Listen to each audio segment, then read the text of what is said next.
Checking all the tables, please, the celebrant, please. Hey, Joe, everybody watch this for celebrant, hey, Joe. He has been doing so well, looking at all his friends. Yeah, everybody's here. Your friends are here. So please, you can sit down. Thank you very much, the celebrant. Across Nigeria, and also, I also saw the personality of one of the Israel Majesty in our midst. Those who spring from that Ibejuleki dynasty areas, I greet you, sir. Aki Babawati, I want to see on the 24th of June 1954 in Epe, to be precise, at Sonny Alagbede Okeposu in Epe, Epe Alaro, Omo, Gumodede, Nibiti wanting Fie Janla Yoeja. And you know, the history of Lagos is not complete without mentioning Epe. Epe has so many histories from the days of the, at the time, in 1861, the Kosoko and the rest. Epe has always had a very strong history. And also, we look at the Alara of Ilara, who also has one of the strongest history. And also, much more in Epe. We also saw the mosque, you know, they have the area mosque and all that. And also, we know the Otedola dynasty, the former governor of Lagos, and also the one who also remained one of that significant aspect as far as one of the richest you can also mention. So Epe has always been within that very wonderful history in Lagos. So also we are from Epe. I can't wait Epe go Akiwo Epe Akiyo Akiye try go try go. I can't wait. Thank you very much. And also, like I said, it was not that lucky. Like many of us who still have our parents around to see our children, but that doesn't deter him. Having lost his father, the toddler, he was determined to succeed despite losing our mother. 2 weeks to have your WAEC. Imagine you want to write your WAEC and your mom passed away, and you still end up passing in flying colors. Please, you want to write your WAEC 2 weeks to that time. You lost your mom. Your father had already gone before. Mommy, that is what you go. Imagine now happened to her, and also you passed well. Fantastic. So this man is a genius, I must mention. And also, we can also have this history. Great Akokite. When you have the privilege of passing that very wonderful Einstein of learning, you also know what that kind of person will be in future. And also, one of the most reputable and highly respectable personality in the world. A great Akokite, a fantastic diplomat. You'll be remembered in Cameroon, Iran, Turkey, Syria, Saudi Arabia, and also Consular General to Jeddah. Was later appointed as the Deputy High Commission of Nigeria to the United Kingdom. His Excellency was also an aspirant into the 2019 Lagos East Electoral District under the APC. He was later persuaded by the leaders of the party, and I know Honorable Tunde Balogun also played a role that, you know what, you also withdraw, that's to show loyalty on that angle. And so at that time, he also withdraw his race, and that was late Senator Bayo Shinowo emerged. You know, if you remember, it was Lagos East Electoral District, and we have 5 local governments at Lagos East, Shomolu, Epe, Ikorodu, Koshofe, and Ipejuleki. So I'm coming from Epe with that background, with that profile.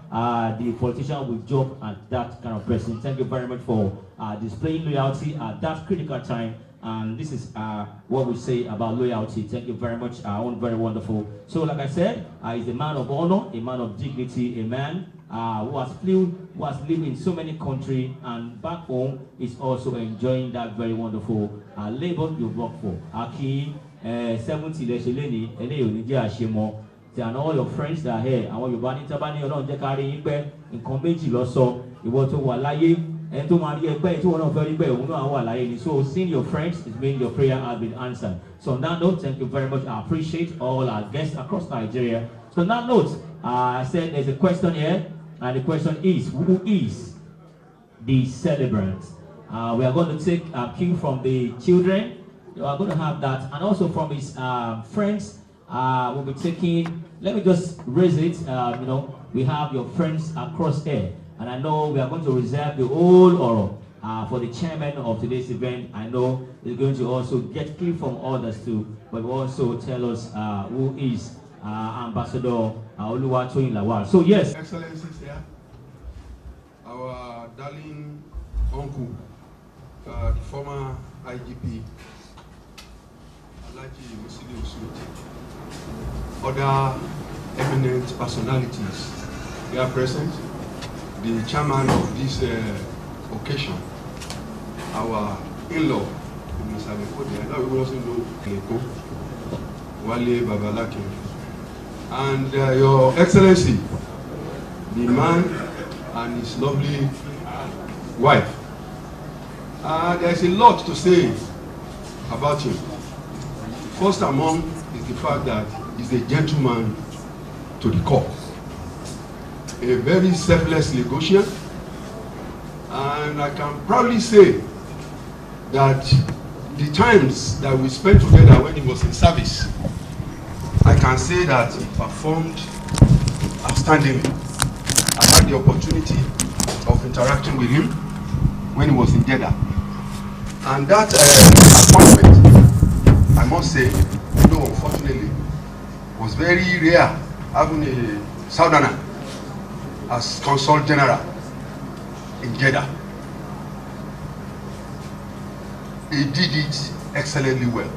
That speaks volume to his personality. When you occupy a seat that is not meant for your kind, you are under a lot of pressure to fail, because that was an eyebrow position that was reserved for people who felt they are bigger and more important than us. And for him to have stayed there and distinguished himself as our Consul General, that I believe is grace, and I also believe that it speaks a lot about who Ambassador Lawal is as a person. And the calm with which he goes around all these things is something that he must teach me how to do it, because he has a lot of patience, and he's a good listener, and all these things I have come to appreciate about him. As a public servant, you need those qualities to succeed. And of course, behind every successful man, there's a woman. And all these things that I have said about him probably wouldn't have been possible without the support of his amiable wife. A few times, myself and my wife, we have invaded their homes, sometimes through appointment, sometimes on a very short notice. I can say that they were never found wanting. They were always saying, you are welcome, you are welcome. And not just us. I must say this, not just us. To all Nigerians that needed them one way or the other, they were there for all of us. No wonder, I never knew that you are even 70. I thought I was older than you. I'm being honest with you, because you see, the courage is very important in all we do. It doesn't carry the age, it doesn't carry the position. It goes about as a regular human being. That in itself is a lesson for public office holder of today, who sees themselves as more important than the people they serve. So I think you will find time to go around and lecture and train the younger elements who, once they find themselves in office, believe they are bigger than the society they serve. You have served our country exceptionally well, and I hope Almighty God will continue to bless you. And your kids couldn't even recognize me anymore. And I was saying to myself when they were dancing in, I said, those children of those years, they are now men and women in their own right. God will continue to bless your family. Congratulations. My name is Tony Ajishomo, and I'm lucky to be a former schoolmate of Ambassador Toyin Lawal. We went to Unilag together. We graduated the same year, and we're fortunate to find ourselves in the foreign service the same year. Now, what makes Toyin unique? Toyin contested for election in Unilag. He had a popular nickname. Those who went to Unilag, I can see my good friend. We call him T-Mac. T-Mac. And he was very popular, notable. He contested and won election. All the qualities that my dear brother mentioned about him, Ambassador Banikoro, it's something that is inherent in TOI. And he was able to consolidate in them, through its tertiary education. And of course also, the Foreign Service provided him with a broader exposure. So why are we here? We're here to celebrate an accomplished diplomat. A diplomat who served this country with his heart and might. And I recall some of the challenges that he went through. Ambassador Banikoro mentioned Jeddah, Saudi Arabia. Beyond Jeddah, serving in London was also very troubling, but he was able to manage its assignment in London. When he came back from London, I was then director to the Minister of State for Foreign Affairs. And he came to meet me and said, "Today, how do you manage this affair? How do you manage your office?"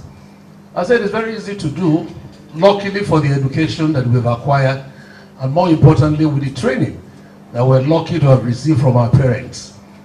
But I assure you, having served in Jeddah, having served in London, you have no problem fitting in it to any department at home."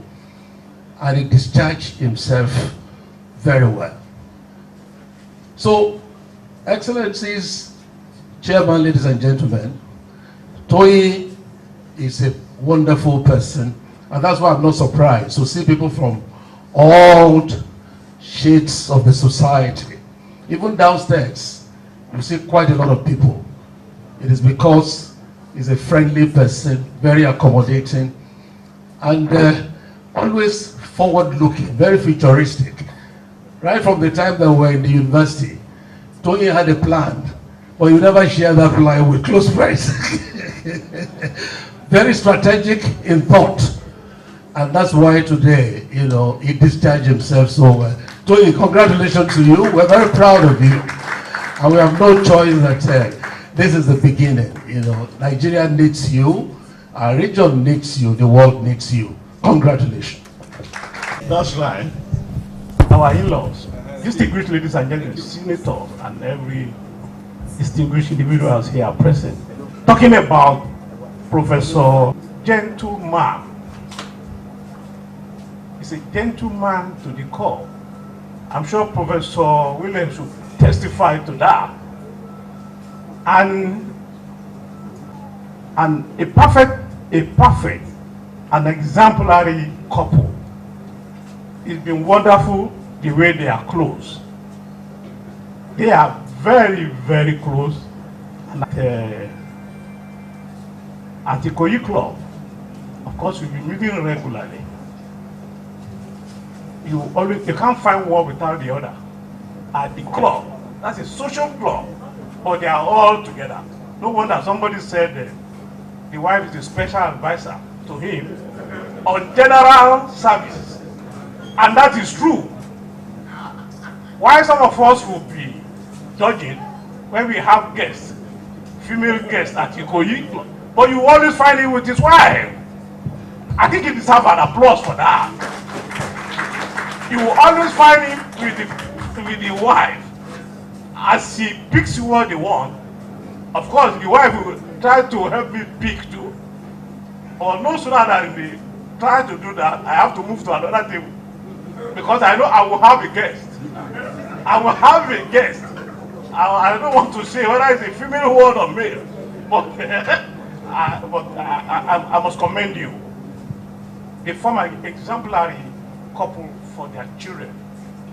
Growing up, the children will know they have a fantastic family with the mother and the father loving each other and caring for the children. I think you are wonderful. A brilliant man. I met him in Jeddah too when I took pilgrims to Saudi Arabia. And of course, at that time, we had a large number of pilgrims going to Saudi Arabia, and I was in charge. I met him, and I found him so amazing, so committed to what he was doing. He's been a great public servant.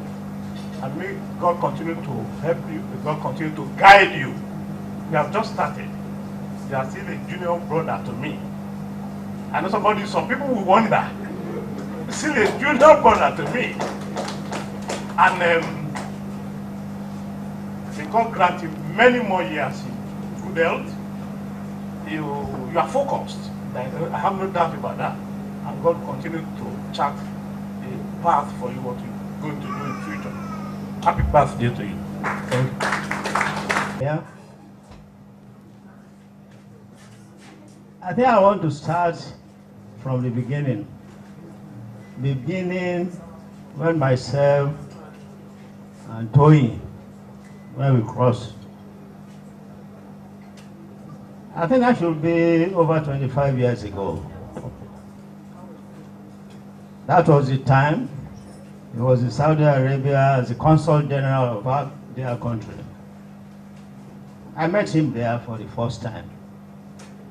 And all through the time he was there, I'm always very happy to hear the good things people continue to say about him. So I'm always advising him, please, you're ambassador of all, not of as some other people will do. Toyin, anywhere he's serving, it's always being commended. And anytime he's not clear about any matter, people has been close to him, no matter the hour of the day or night, you can be sure Toyin will get across to you, and whatever is a matter that is considered to be a problem, I assure you, you'll find solution to it. I'm sure, whether some people like it or not, he's retired, but he has not finished serving this country. And I'm sure, in no distant future, people will realize that people like him should be encouraged. Give them challenging postings, appointments, if you want a country to continue to have good image. So, you know, I'm always telling you that whatever is the situation for the past few years, please regard it as something that will come to pass. And as somebody aspiring to political office too, I'm sure anytime you come out, sure people like us, yes, no matter what people will say, will be solidly behind you. So please, a lot have been said about Madame and the children. Yes, we have a well-knit family. And I'm sure you continue to be a good family man. So I want to advise you that you've always been a very good worker, a very good, trustworthy, who will always has no problem saying what he feels is expected to say about any matter. Please continue doing that, and I'm sure, as I said earlier, that in no distant future, Almighty will reward you for all that you have been doing. So let me congratulate you and thank Madam and the children for all the support they have been giving you, and all the ones you two have been giving them. And I'm sure when that time comes, you know, there is nowhere you serve that some of us have, no matter how tight our program is, we always find the opportunity of coming to see you. And I want to assure you that when the good time comes again, I assure you, people, a lot of us here, we've known you for years, and most of the time we've always been hearing of good things about you. And I have no doubt that the story will continue to be the same. So once again, I congratulate you for attaining the age of 70, and to let you know that you are not growing younger, just like any of us here. So please live well, have a good family life, and I want to let you know that the Almighty will always compensate you in ways you don't even expect. So I congratulate you once again. And I also thank a lot of us here who find the time to be here, that I'm sure you'll not regret coming to this occasion. Thank you very much. Celebrant, my birthday mate. My brother wanted to do this, but I told him I should do it as his birthday mate. And he allowed. Ladies and gentlemen, I'm just going to read this. There's too much to say about him, so I tried to make it short, even though it might be long. Ladies and gentlemen, esteemed guests, and most importantly, the man of the hour, my birthday mate, my beloved father. Today we gather here to celebrate a milestone that is truly special, my dad's 70th birthday. As I stand here before you, I'm overwhelmed with gratitude and admiration, for the remarkable father, individual, friend, and person that you are. Where are you? I see you. That your presence in our lives has been an unwavering source of strength, love, and guidance. You have been a role model, a mentor, and a friend, not only to me, but to all who have had the privilege of knowing and even meeting you. Like everyone has given various speeches. Your wisdom, kindness, and unwavering support has staged and shaped us into the people we are today. On this momentous occasion, I had to emphasize. I want to express my deepest appreciation for all that you have done for our family. Your sacrifices, your hard work, and your unconditional love have been the foundation upon which we have built our lives. Today we honor not only your accomplishment, but also the person that you are, a man of integrity, compassion, boundless love. As we raise our glasses to toast, please raise your glasses to toast 70 incredible years of life. May this day be filled with joy, laughter, cherished memories, and love. Here is to you, Dad, on your 70th birthday. May the years ahead be filled with happiness, good health, countless blessings, and love. Thank you for being the best father anyone could ever ask for. May God continue to bless you. Happy birthday. Thank you. Alhaji Musliu Smith, former Inspector General of the Federation. The celebrant, Ambassador and Mrs. Toyin Lawal, and all other distinguished gentlemen and ladies here present. This is a very remarkable day that I'm very proud to be part of.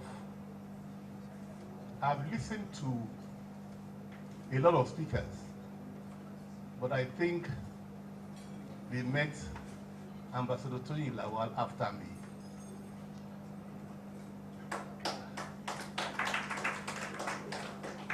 The ambassador and I were classmates during A-levels. We did our A-levels together in the Polytechnic Ibadan. While we were very rascally, either planning demonstration or leading a Marxist socialist movement,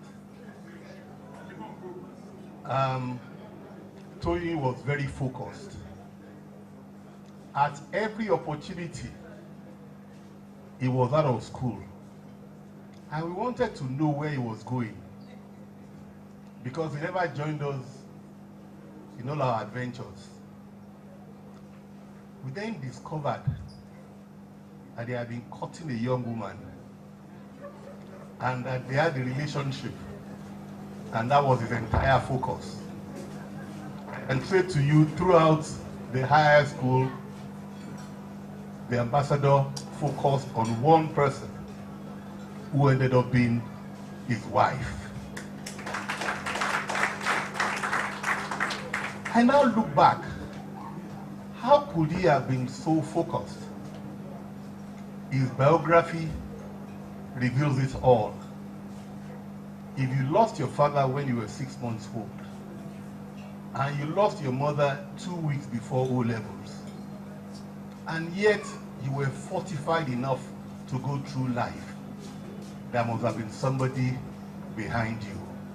That person was Abiodun Lawal.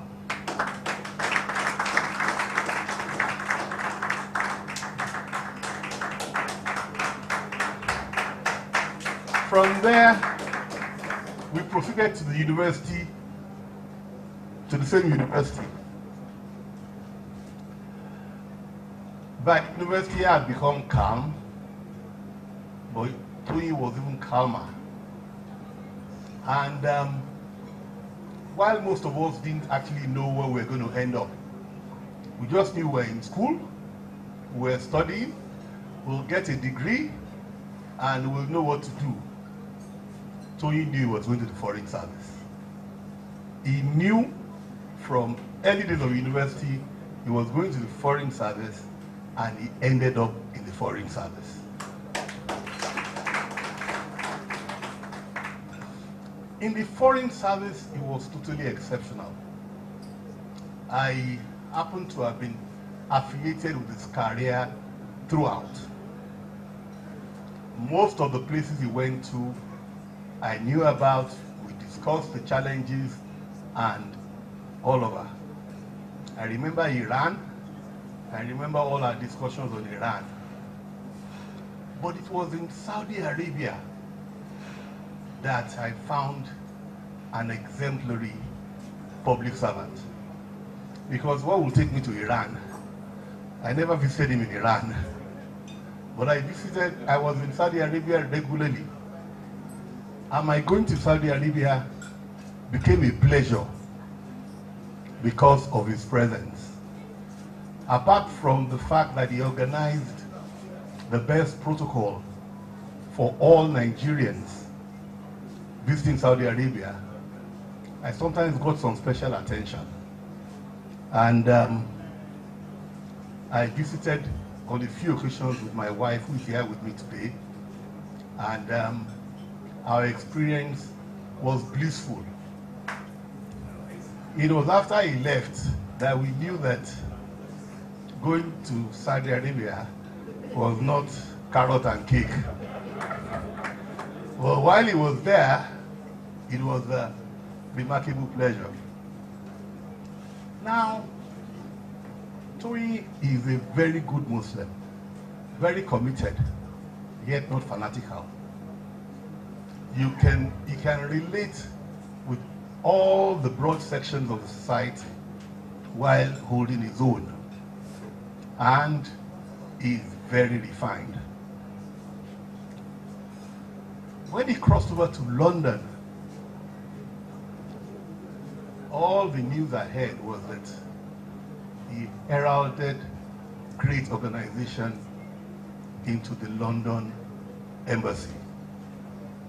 The London embassy, which was chaotic before, became organized, and he was able to put things in place in a manner that people still remember today. Of course, London is the second home of many Nigerians, and I was there regularly. And thank you for all those privileges I used to have whenever I came to London.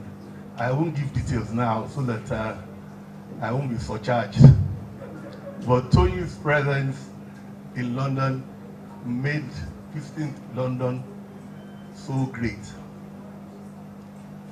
But it's in the context of his family life that I find him extremely remarkable. Toyi's son, Boyemin Babajide Lawal,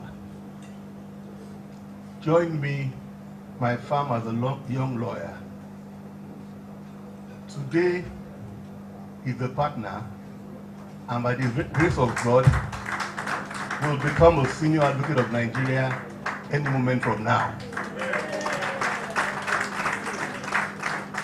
He also met his wife in my farm, for which neither Toyin nor Babajide have paid me. He met his wife. The wife was a lawyer in my farm. The father is sitting next to me here. And she had to opt out because we don't encourage couples in the same farm. But the two of them were very dedicated at what they're doing, and they did it very well. And I can see they're having a very successful marriage. Toyin's two daughters are also people I know very well. They are epitome of discipline, good upbringing, and courage, which can only emanate from a solid family background. It is my wish that they pass it on to their own children. You don't know a person comprehensively until you've seen him in a position of adversity.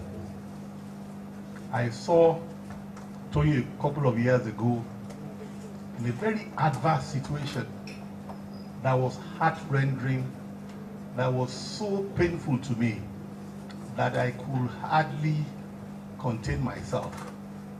But within days, he bore it with fortitude. This propelled by his faith in God, that whatever happened could never happen because Allah willed it. And that whatever stumbling blocks we have in life, we shall turn them to stepping stones for the attainment of greater heights. I here celebrate my friend, my brother. I actually came here with my wife, and she's been sitting here very quietly. She's not given to most of my social outings. But this time around, she got dressed on time and said she was coming because of Ambassador Toyi and Mrs. Lawal. And she's been sitting down quietly while we serve all the day. This is a celebration of a gentleman. This is the manifestation of courage. This is the epitome of fineness. This is a man of fortitude. This is a man of resilience. I hope those who are in charge of identifying talents in Nigeria will seek him out, because usually they don't get it right. But when they go to Toyi, they will be right. I wish him well. Thank you. Thank you very much, Prince Ladega. My name is Fausat Abiodun Bamidele Lawal, and I happen to be the beautiful wife of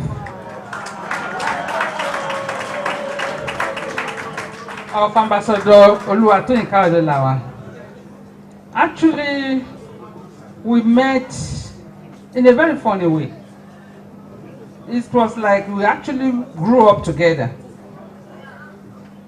We were actually friends. At the same time, I was being, a little bit timid about it because I was a very shy young babe. Am I still a babe? So, as he was talking to me, I said, boy, you might me jail. I don't want you to spoil my life. He said, spoil your life, Kate. I said, really? Oh, my shaking it. Well, let me give it a try. So, if he's touching me, I said, must touch me, because my mom said, no man should touch me. I was thinking that maybe touching means touching like this. I said, don't touch me. So, we actually were very, very close. At a point, I was kind of disillusioned. Oh no, what could no maybe I should be very careful. So suddenly, one man came. If I can still remember his name vividly, it's Tony Hassan. He saw me. He said, Falsa, Mama Tony Ko. It was like a taboo to hear that in your uncle. Mama Tony Ko. Uncle, Mama Ko. I was like, So then, as at that time, there was no GSM, nothing. How would I get in touch with this guy? Eventually he came. 2 weeks to his crusade, I said, how can somebody's mother die? How does she marry? How am I going to do it? So eventually he came. It has happened. And he was the only child of his parents. It was not that he was the only child, though. They looked for him. You know what I mean by that?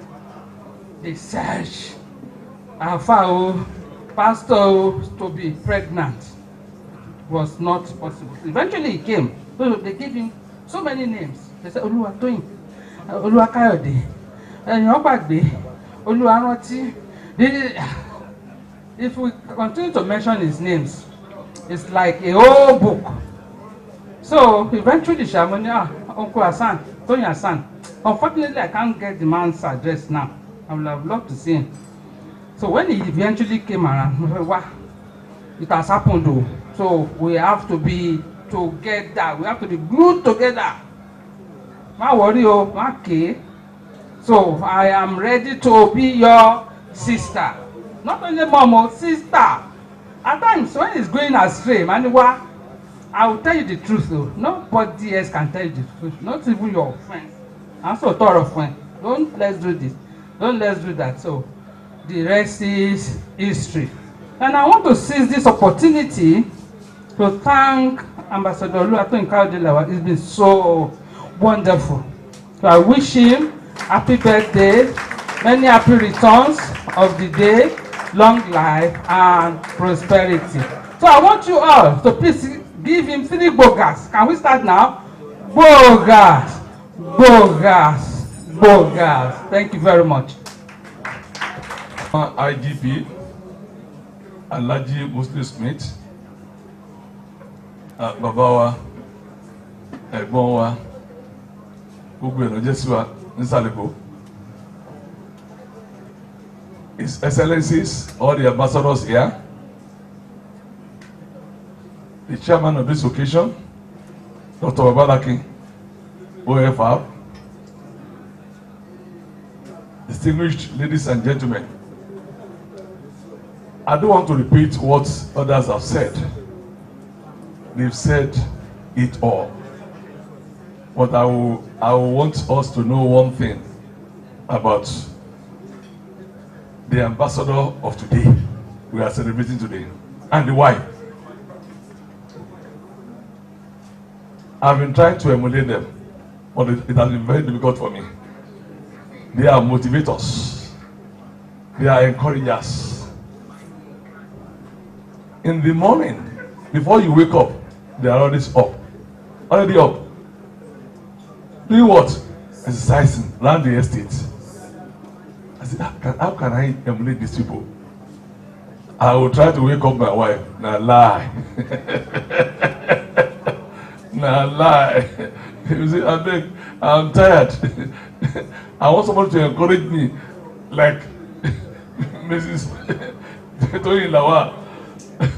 But she's always very busy. Always busy because she's very hardworking. That's why she's always encouraging me. But Ambassador Toyin Lawa and the amiable wife, they are encouragers, motivators. They are always up doing the exercise in the morning. In the morning, I have told them I will join you one day, and I pray. At times, I will stop when I'm going to work. Let's discuss. We'll discuss 1 or 2 things. Then I move out. But when he said she's going to do her birthday 70th, I said, okay. Thank God, I'll be here to see those I've not seen for a long time. And I thank God I've been able to see them, at least Alhaji Smith, I'm able to see Alhaji Smith here. I was able to see, before he ran out, Ambassador Obanikoro, my junior in school, and my senior in school too, Mr. Balogun. We all went to Ahmadiyya College Agege, and that's great school, one of the greatest schools in Nigeria. Up to today, I'm proud to say it, and I'll still continue to say it. One of the best schools in Nigeria. Are you saying no? You can't say no. So, once again, I want to pray for him. Ambassador Toyin Lawal. I want to thank God on your behalf, and on behalf of your family. Since I got to know you, I'm very happy. But this is a good family. I've never seen you wanting or found you wanting. And by the grace of God, now that we are celebrating 70, I pray when next we are coming here, we are celebrating 80 by the grace of God. And after that one, we are going to celebrate 90. Any other one, I will leave the rest to God. And I want to say it, to crown with a prayer in Islam. Auzubillahi minash shaitanir rajim. Bismillahir rahmanir rahim. Alhamdulillahi rabbil alamin. Arrahmanir rahim. Maliki yawmiddin. Iyyaka na'budu wa iyyaka nasta'in. Ihdina siratal mustaqim. Ihdina siratal mustaqim. Ihdina siratal mustaqim. Siratal ladzina an'amta 'alaihim ghayril maghdubi 'alaihim waladdallin. Amen. Greetings from His Royal Majesty Oba Abdulwasiu Omogbala Adisalawat, the Oniru of Iru Kingdom, to every one of you, sirs. God bless you. Thank you.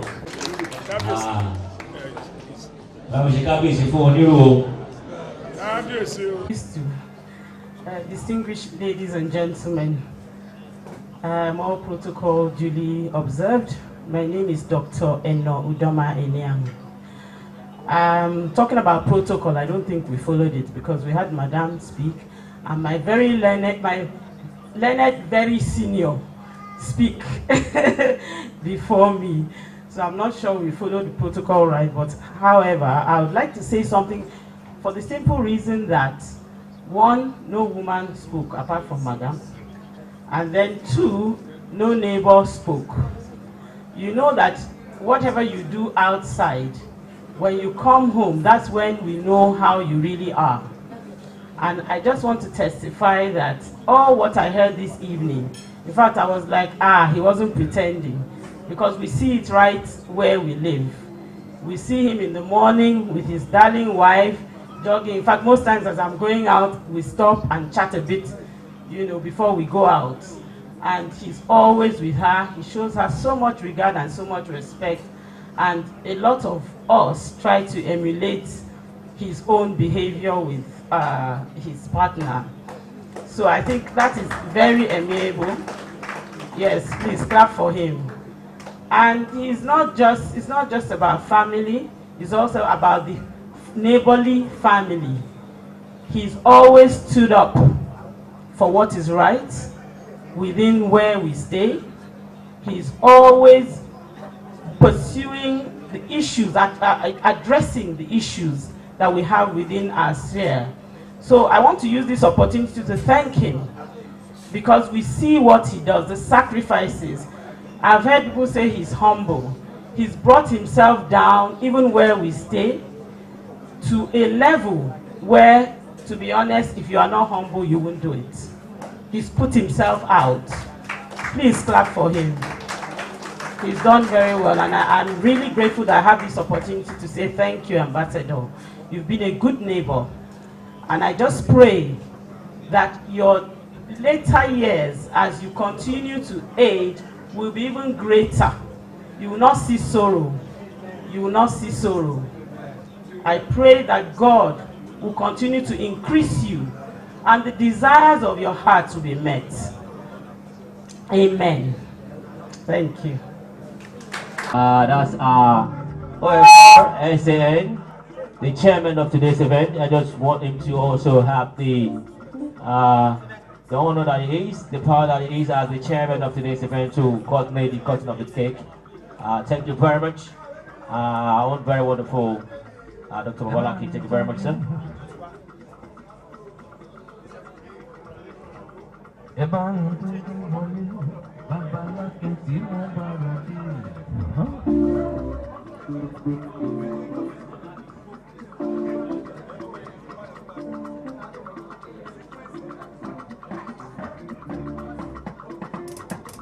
Okay, we're going to cut. Okay, we're going to cut this marvelous cake. We're going to do it to the glory of God, to mark the 70th birthday of a remarkable man. Well, he already has his hand on the knife. His wife is grabbing him comprehensively. She's obviously in charge. So I will say, to the glory of God, at the point of God, will cut the cake. To the glory of God. Ooh, yeah. I wish you were. Alright, thank you very much, the chairman of today's event. So now we can ask the children to join. Everybody's here to celebrate. You look so kind, you look so good. Everybody, happy birthday. Ooh. Thank you very much. Ooh, yeah. Ẹ máa ń tọ́jú ọba mẹ́rin. Adétọ̀rọ̀ tí mo kọ́kọ́ rí ṣàmà gbádùn ní tiẹ̀. Tọ́jú sẹ́nẹ́tọ̀. Bá mi tọ́jú ìtọ́jú mi. Thank you very much. Bàbá ẹni abálàbà ní The siblings and their wife, the members of the For You Club, we also put. Babaláfi tí mo ń bá ọjọ́ lọ aṣọ. Otuba Otorashi, please proceed.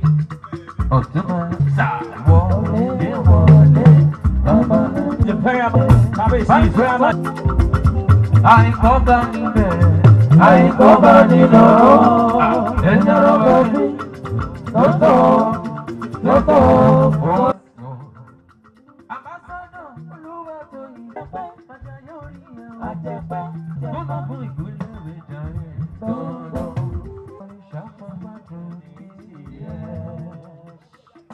once again, I want to announce the arrival. Let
me also announce personally the arrival of the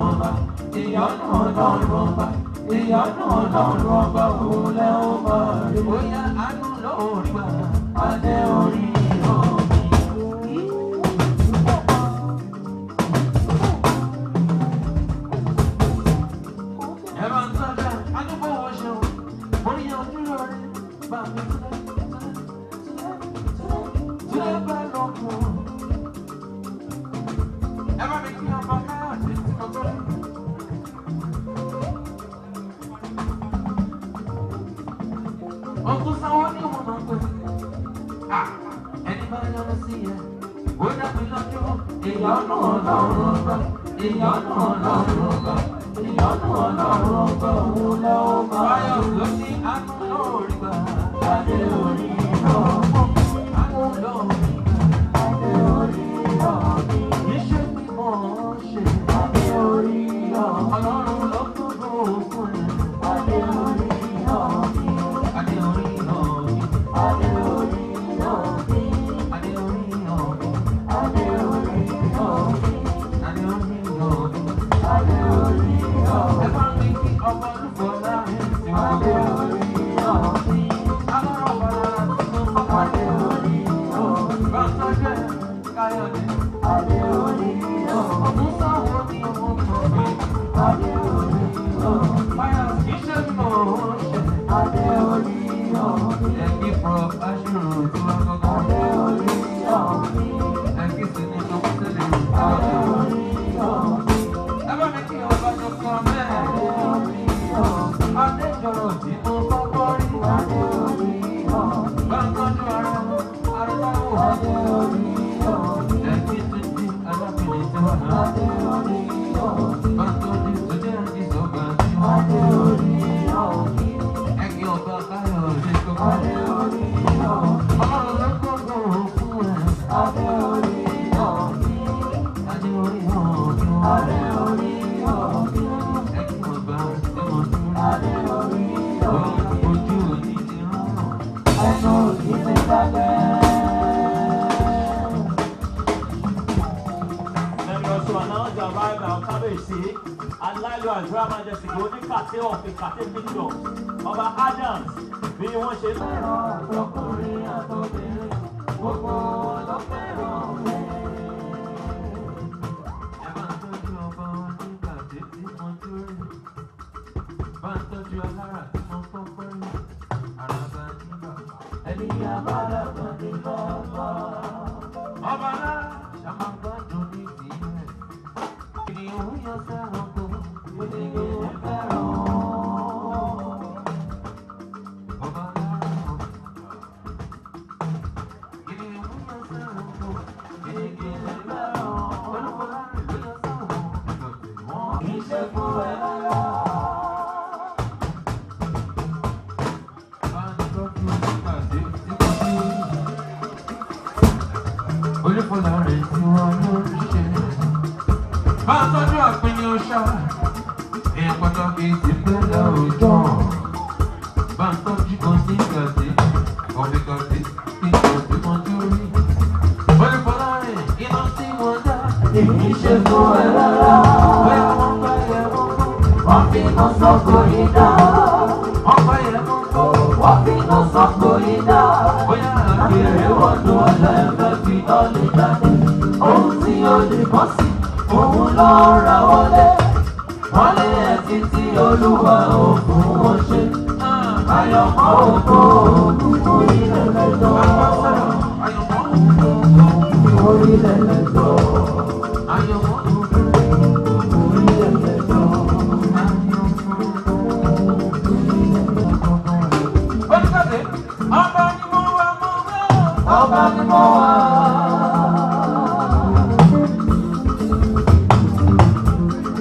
Ọba Latif mi. Adams mi. Latif. Ọba tí mo mọ̀. Oníkàtẹ́ mi pàtàkì lọ́wọ́ lọ́wọ́. Báńkì ènìyàn mi lẹ́lẹ́. Ìwọ máa gbẹ. Ẹlẹ́gbẹ̀ẹ́ pẹ̀lú pẹ́sẹ́wẹ́. Ẹ bá mi kí Àjàsá o. Àjàsá owó. Àjàsá owó. Ilé ọlá rẹ̀ kò ní dá oko. Happy tọ́jú àgbà mi. Àgbà mi. Wọlé Àgbà Akin. Àgbà Akin. wọlé wọlé. Àgbà Akin. Ó máa lọ bẹ́ẹ̀. Àgbà Akin. Àgbà Akin. Bàbá Lákin. Dókítà mi o. Bàbá Lákin. Àgbà Akin. Sáà. Àgbà Akin. Ó ẹ̀ wá. Àgbà Akin. Ó ẹ̀ wá. Àgbà Akin. Adéọlá ṣùgbọ́n. Àgbà Akin. Bàbá Lákin ń pè é. Àgbà Akin. Sáà. Àgbà Akin. Ó ẹ̀ wá. Àgbà Akin. Bàbá. Bàbá Akin.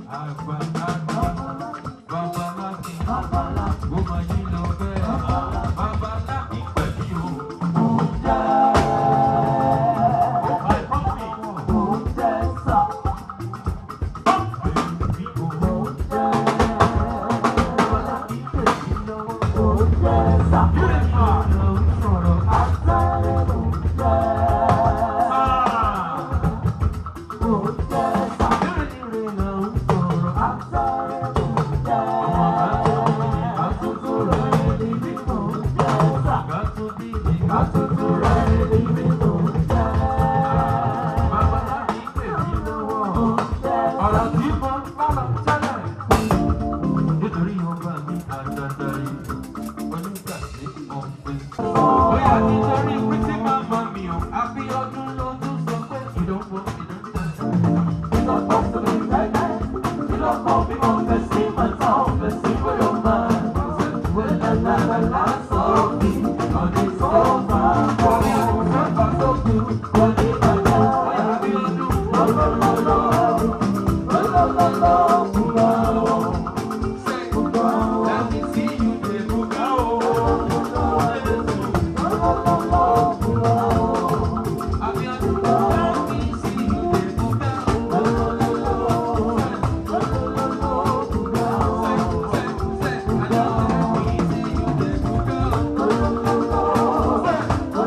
Hey!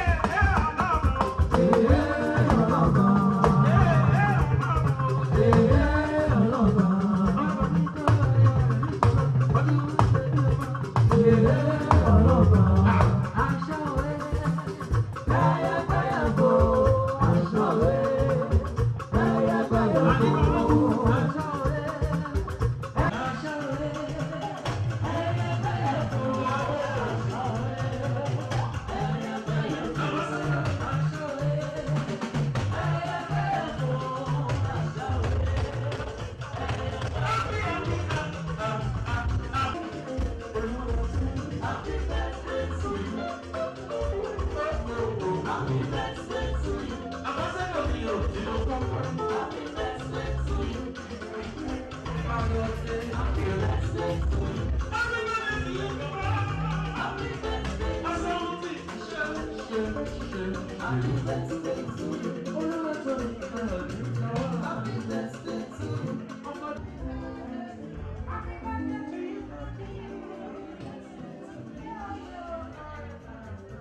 very wonderful ambassador of wine note. Kábíyèsí Aláìlúwà, His Royal Majesty Ọba Olúfọlárin Olúkáyọ̀dé Ògúnsanwó Alára of Ìlara Kingdom. Kábíyèsí Ọba Lateef Adams Oníkàtí of Ìkàtí Kingdom. Mi mọ bí Oníkàtí àti Alára bí wọ́n ṣe ṣe torí pé the Chief of Staff to the President of Nigeria, Right Reverend Femi Gbadabiamila, is the Agbaki of Ìlara. And also, it comes from Surulere, where Oba Adams happens to be a monarch. On that note, we want to listen now to the birthday boy, the man that has all these accolades that everyone has said. So please, distinguished ladies and gentlemen, permit me to give this microphone to the birthday boy ambassador Lawal. Distinguished ladies and gentlemen, we welcome everyone. It's been a fantastic.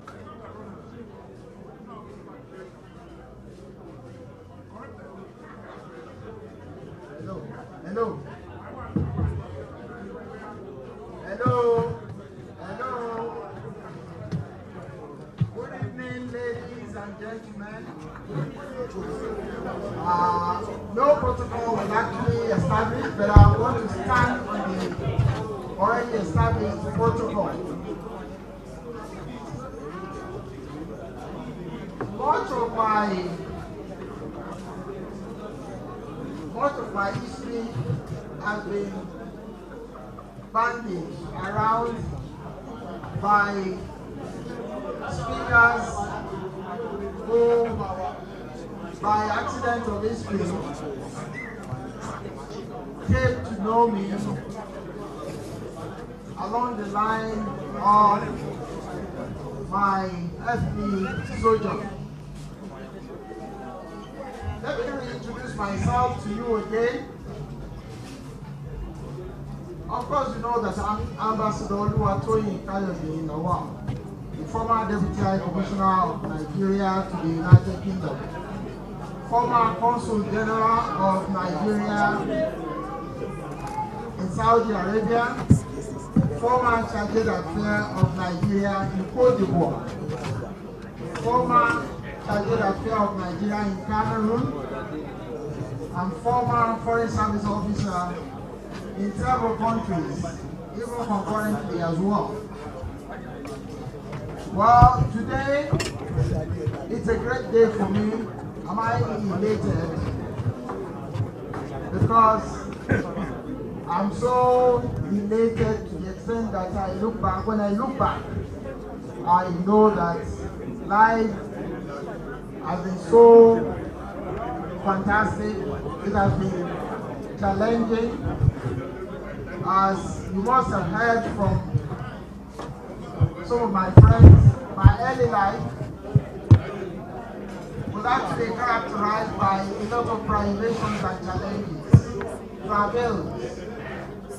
But God, in His awesomeness, has been kind enough to show me that when you're struggling in life, and God is silent, you think He has forgotten about you. He has not forgotten about you. When God is preparing a table for you, you think He has abandoned you.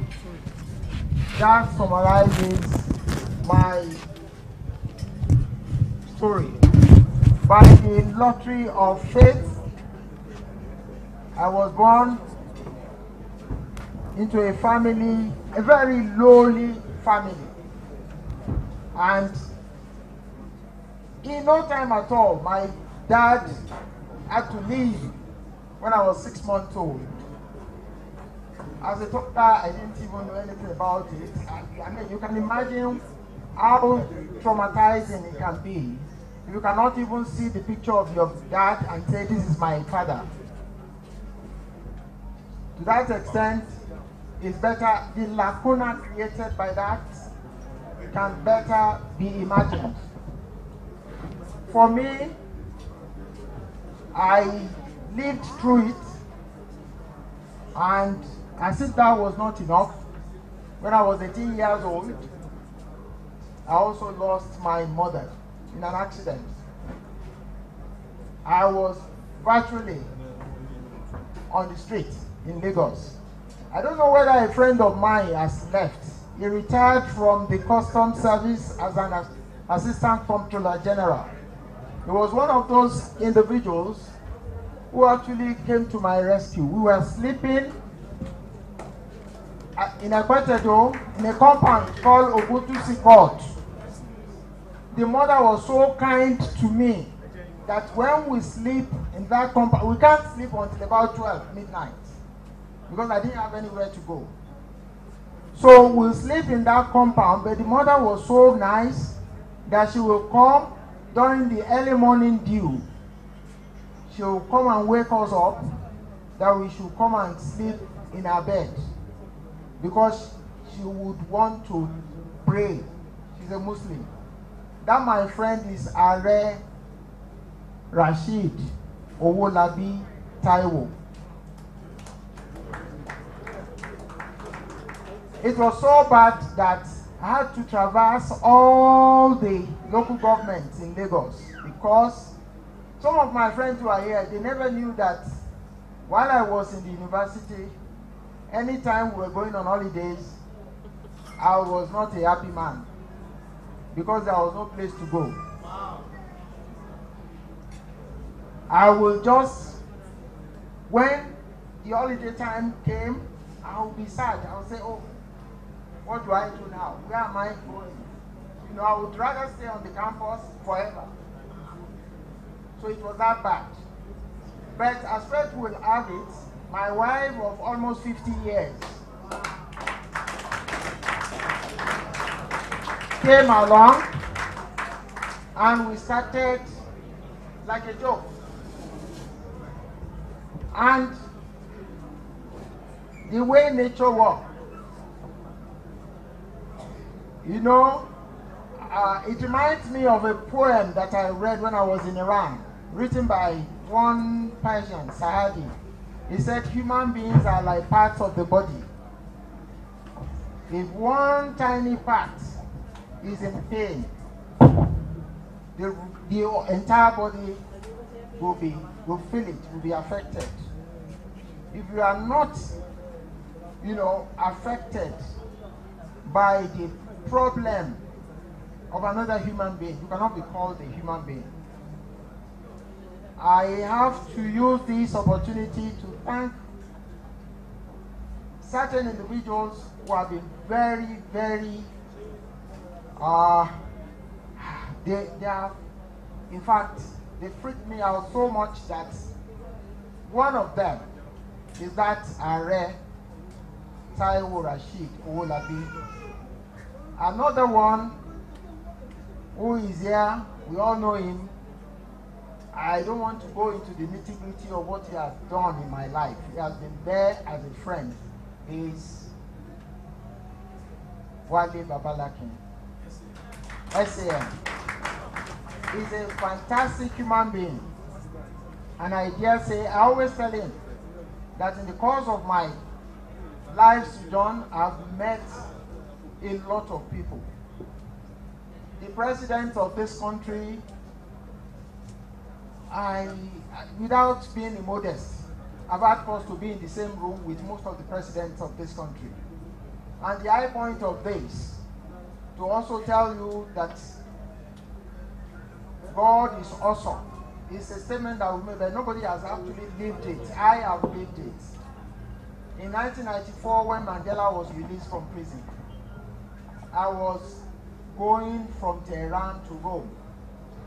Mandela was there, and immediately they announced that the officer was an officer, a foreign service officer, was on board. Mandela just stood up and said, my friend, let me come and sit with you. And guess what? I had one picture of myself and B.O.B. That is Wale Babalakin. He had to signed that picture for me because there was no DSM then. So I couldn't take a picture. I was not, you know, envisaging a situation where I would find myself in the same, you know, place with Mandela. These are some of the high points of my life. And why I consider myself, in a manner of speaking, as enigmatic in my own way, is the fact that I've been privileged through dint of hard work to actually represent this country called Nigeria, you know, in a manner that actually surprised me. Because when in 1982 I was sent to Cameroon, President Biya was just about a year old on the throne. He's in his 90s now. He's still there. I was there, I shook his hands, and when I got home, I told my wife that today I shook the hand of the president. And then I burst into tears. I started crying. He said, "Why are you crying?" I said, "Have you forgotten the obscurity of my background?" You know? So I've defied all odds. You know, I tried everything to ensure when people look at me, they don't know that, you know, I have a lot in me. You know, I was actually, my purpose was to succeed in life. That I would do everything because my mother was an illiterate. And she was always telling me that, you know, the only thing you need to do to succeed in life is to do this thing they do. This education, you must do it. And when I was leaving my secondary school, the principal, Reverend E.O.J. Shokale, called me. He said, "I learned that you have lost your father, and now your mother is dead. This exam that you are going to do in 2 weeks, you must pass it." He said, "If you don't pass this exam, forget about any other thing. You have to, of necessity, you have to pass." And as fate will have it, I passed the exam. So I had to work for some time. You know, it's not very easy. Simply leave school and then move on. That was why I met some of my friends down here in 1976 at the Polytechnic Ibadan. They didn't know that I was more or less an old man among them because you are very young.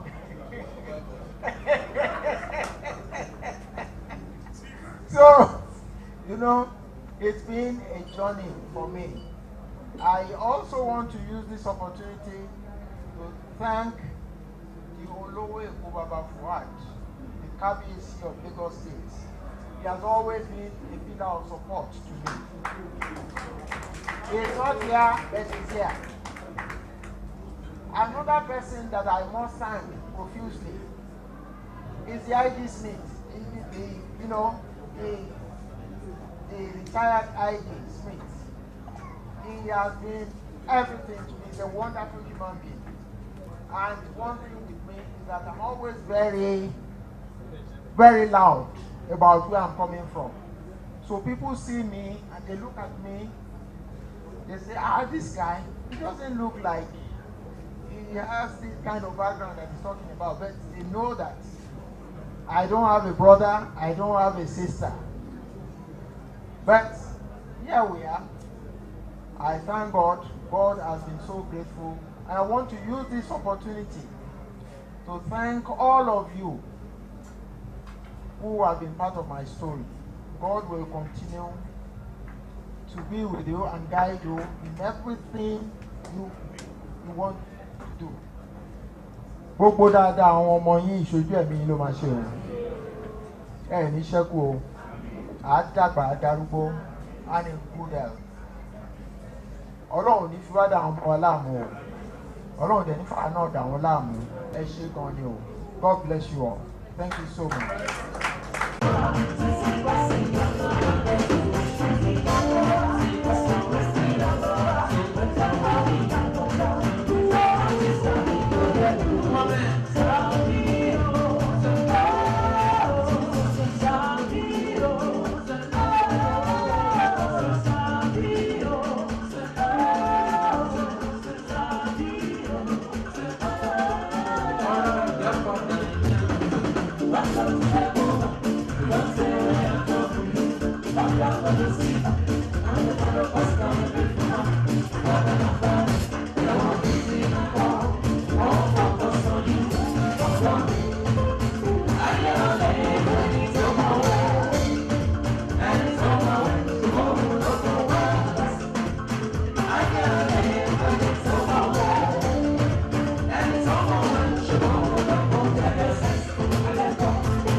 kọjá bí táwọn bínísà ti sọ̀rọ̀ ti bẹ̀rẹ̀ o.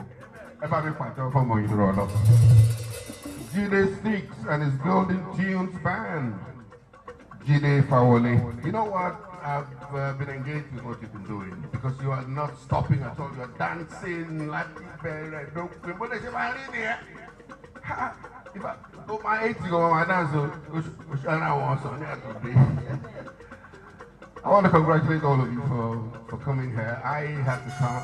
You were told much earlier that I was coming from Ibadan. Shade Balogun would have been here. A younger sister, son got married. And she's somebody who's everybody's special. So I said, let me go. And I sent a message earlier to my friend that I'll be here.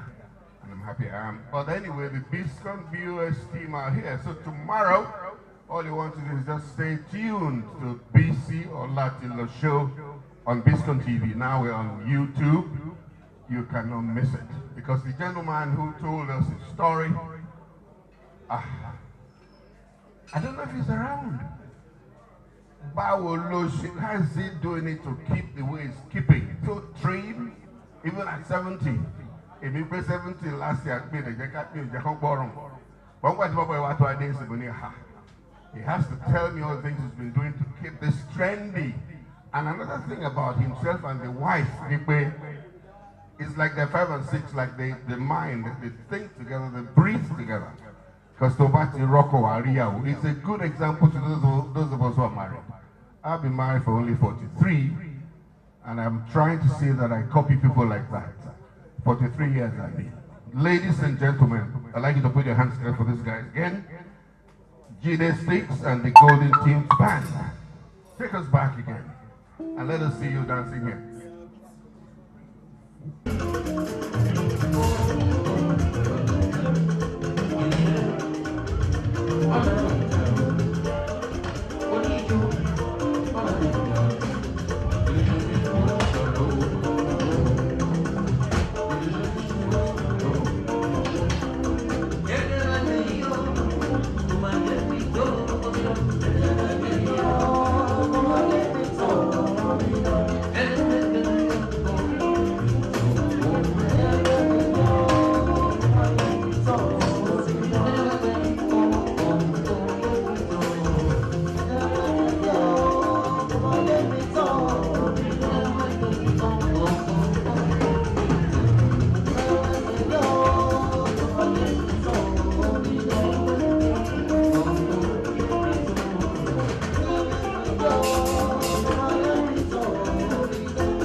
Láti kékeré, ó ti mọ̀ nípa orin. Fọláṣadé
Ṣẹlẹ̀ onígbà, ohun tó ṣe ni máa jáde ẹ̀yìn.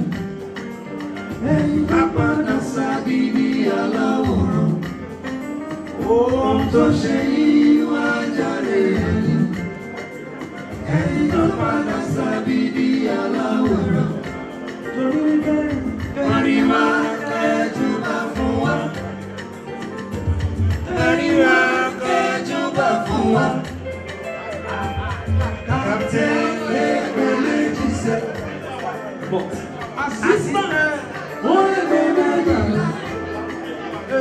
Ọba ìfẹ́ méjìlá fi ìjòyè lè pé mẹ́fà láàfin. Ọba ìfẹ́ méjìlá fi ìjòyè lè pé mẹ́fà láàfin. Ẹ̀sìn mi àríwó. Ẹ̀sìn mi àgbàdo. Ẹ̀sìn mi àríwó. Ẹ̀sìn mi àgbàdo. Ẹ̀sìn mi àríwó. Ẹ̀sìn mi àgbàdo. Ohun tí mo rí ìwọ orí. Ohun tí mo rí ìwọ orí. Ohun tí mo rí ìwọ orí. Ohun tí mo rí ìwọ orí. Èmi ti lákòókò. Sórẹ̀rù sórí, sórẹ̀rù sẹ́yìn, sókù kẹ̀kẹ́, kẹ̀kẹ́ kò kẹ̀kẹ́ o. Sẹ́ra kojú sẹ́ra tètè.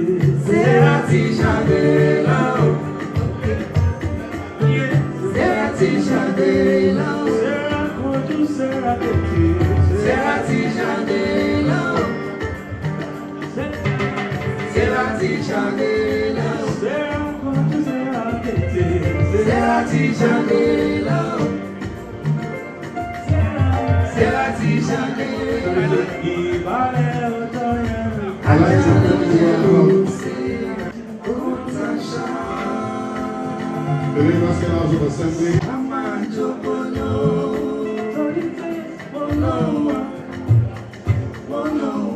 25 years of unbroken democratic governance in Nigeria.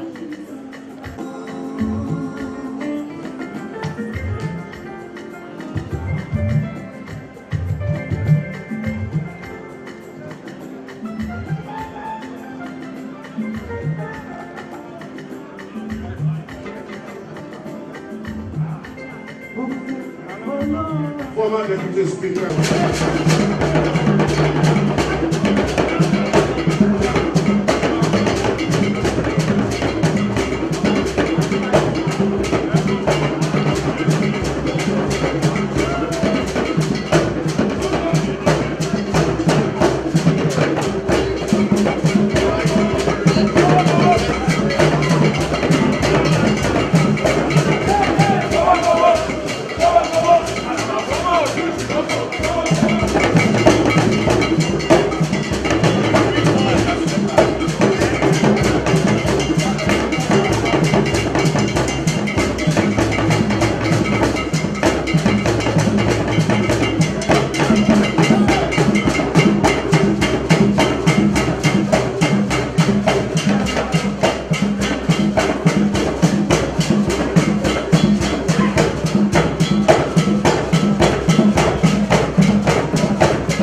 and gentlemen. Where to start with?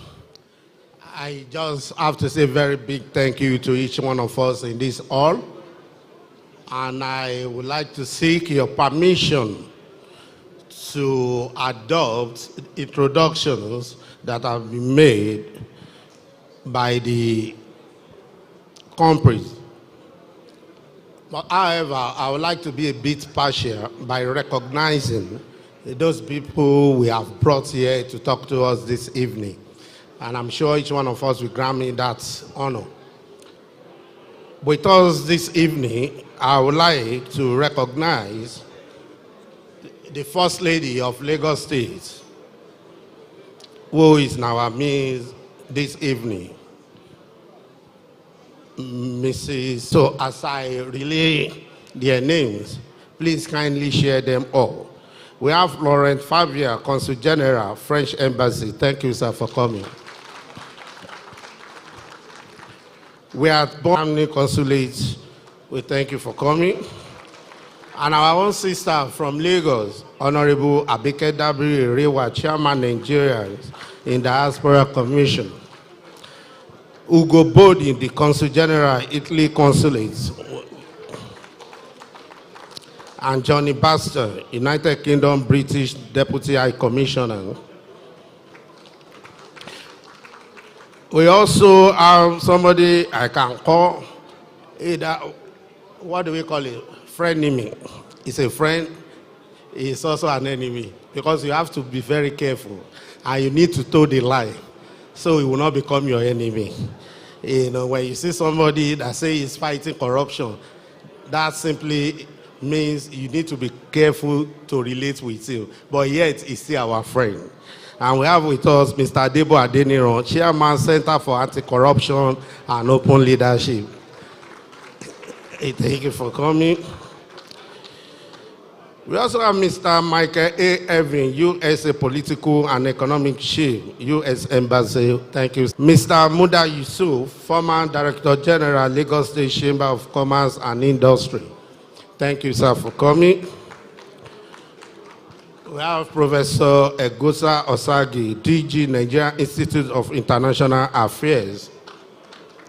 And we have our father, an industrialist, here with us this evening. We just want to say big thank you to him for being here by this time.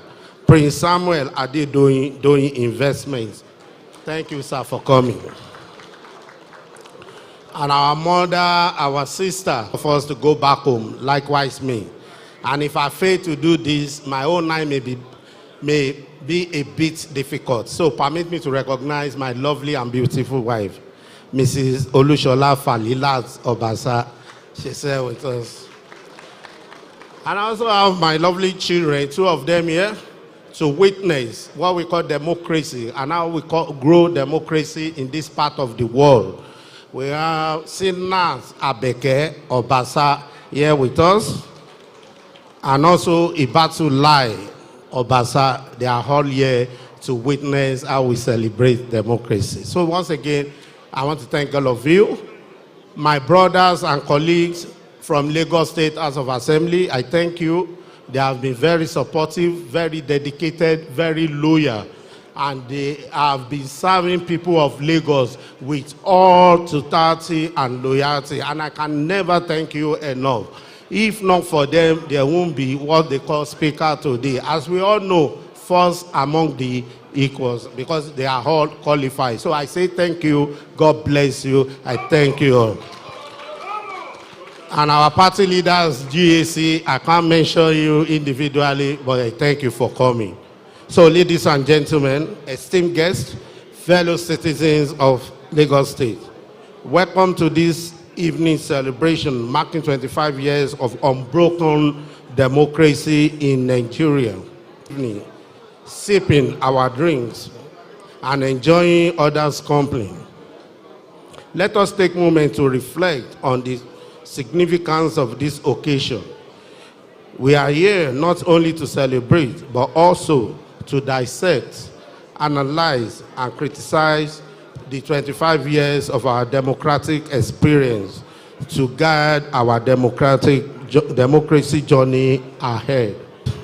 We are gathered here today celebrating the silver jubilee of unbroken democracy in Nigeria, a milestone that is worthy of recognition and celebration.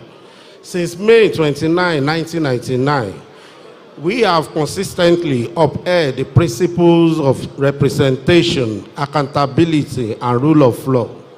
We have ensured that power is transferred peacefully, that dissenting voices are heard, and our institutions remain strong and independent.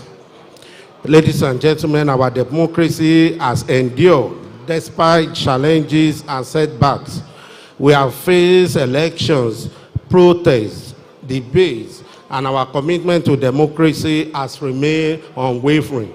We have demonstrated that democracy is not a destination, but a journey.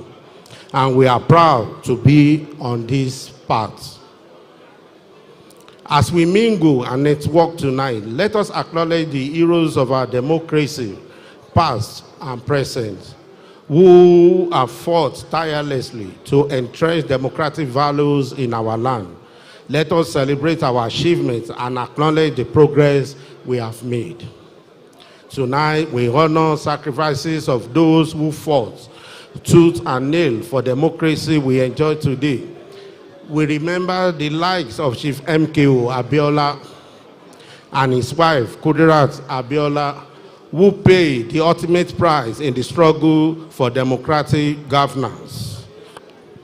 We remember the courage and resilience of those who stood firm in the face of oppression, who refused to be silenced, who fought for the freedom we enjoy today. People like Professor Wole Soyinka, Chief Gani Faweyimi, Chief Bolage, Chief Frank Kokori, His Excellency Senator Bola Ahmed Tinubu, GCFR, General Shehu Musa Yaradua, Dr. Beko Ransom Kuti, Abraham Adesanya, Chief Anthony Ehanoro, General Alania Kiriande, Admiral Ndubusi Kanu, Alfred Riwani, Kayode Fayemi, Colonel Abubakar Umar retired, Chief Ganiu Daudu, Chief Ayo Opadokun, Chief Alawo Akala Bashorun, former United States Ambassador to Nigeria between 1993 and 1997, Walter Carrington, late Navy Commodore Ebitu Ikwe, retired, Clement Nwako, late Balarabe Musa, Olu Falaye, Lam Adeshino, Chief Olabi Idrojaye, Dan Sulaiman, Right Reverend Bolanle Bonigi, Professor Bolaji Akinyemi, former Foreign Affairs Minister, Professor Segun Gbadigesin, Rokpo Shekoni, Adebanjo, and General Adebayo Williams, who all offered intellectual support for NADECO. Femi Falano, SAN, who luckily is with us this evening.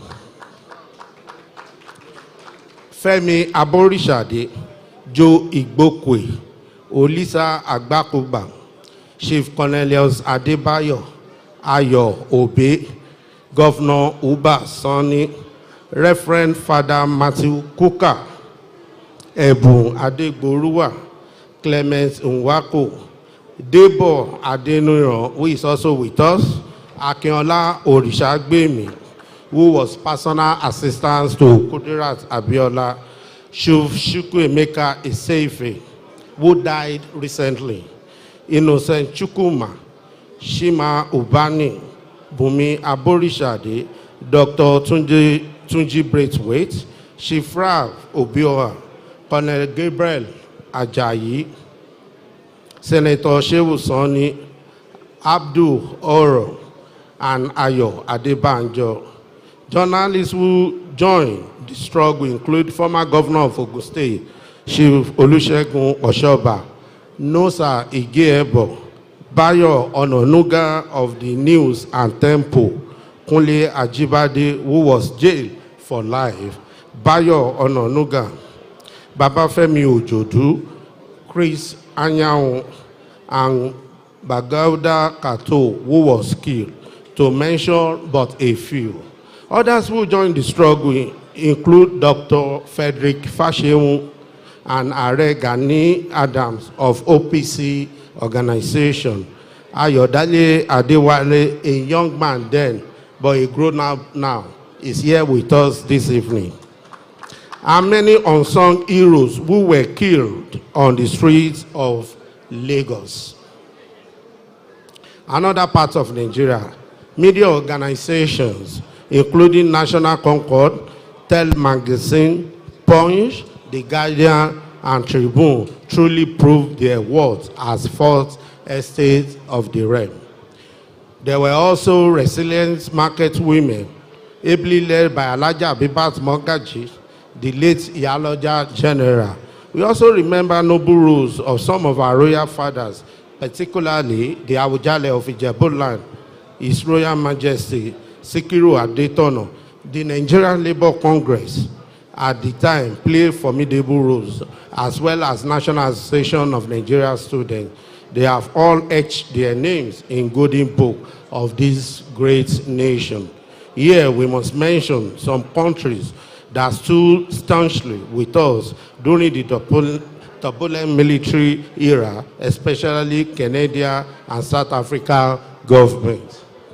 The sacrifices of all heroes have made it possible for us to gather here tonight, enjoying the fruits of democracy. We are able to assemble freely, to express our opinions openly, and to participate in democratic process without fear of persecution. These are rights that were hard-won, and we must never take them for granted. Of course, we also remember inglorious activities of those who were against democracy in Nigeria, the likes of General Babangida, General Sani Abacha, General Chris Ali, Professor Humphrey Nwosu, Babangana Kingigbe, Tony Aneni, Chief Uche Chukwumerije, Daniel Kanu, Ato Inseribe, Professor Jerry Gana, Alhaji Lateef Sofolahun, General Ishaya Bamai, Sergeant Rogers, Colonel Frank Omeka, General David Mann, who threatened to kill MKO Abiola if he was sworn in as president, and who later became a major beneficiary of democracy and a host of father. He became a senator, and not just a senator, Senate president. And he threatened then he was going to kill MK Abiola. All these individuals, in one way or another, have been criticized for their links with anti-democratic forces during the struggle for the present democracy. Definitely, history will not forget all their roles while sabotaging the democratic progress of this nation. Distinguished ladies and gentlemen, as a Speaker of Lagos State House of Assembly, a house that prides itself as being above common standard of excellence, I am proud to acknowledge the critical role that the legislative arm of government has played in shaping our democracy. We have worked tirelessly to promote good governance, accountability, and rule of law. We have passed laws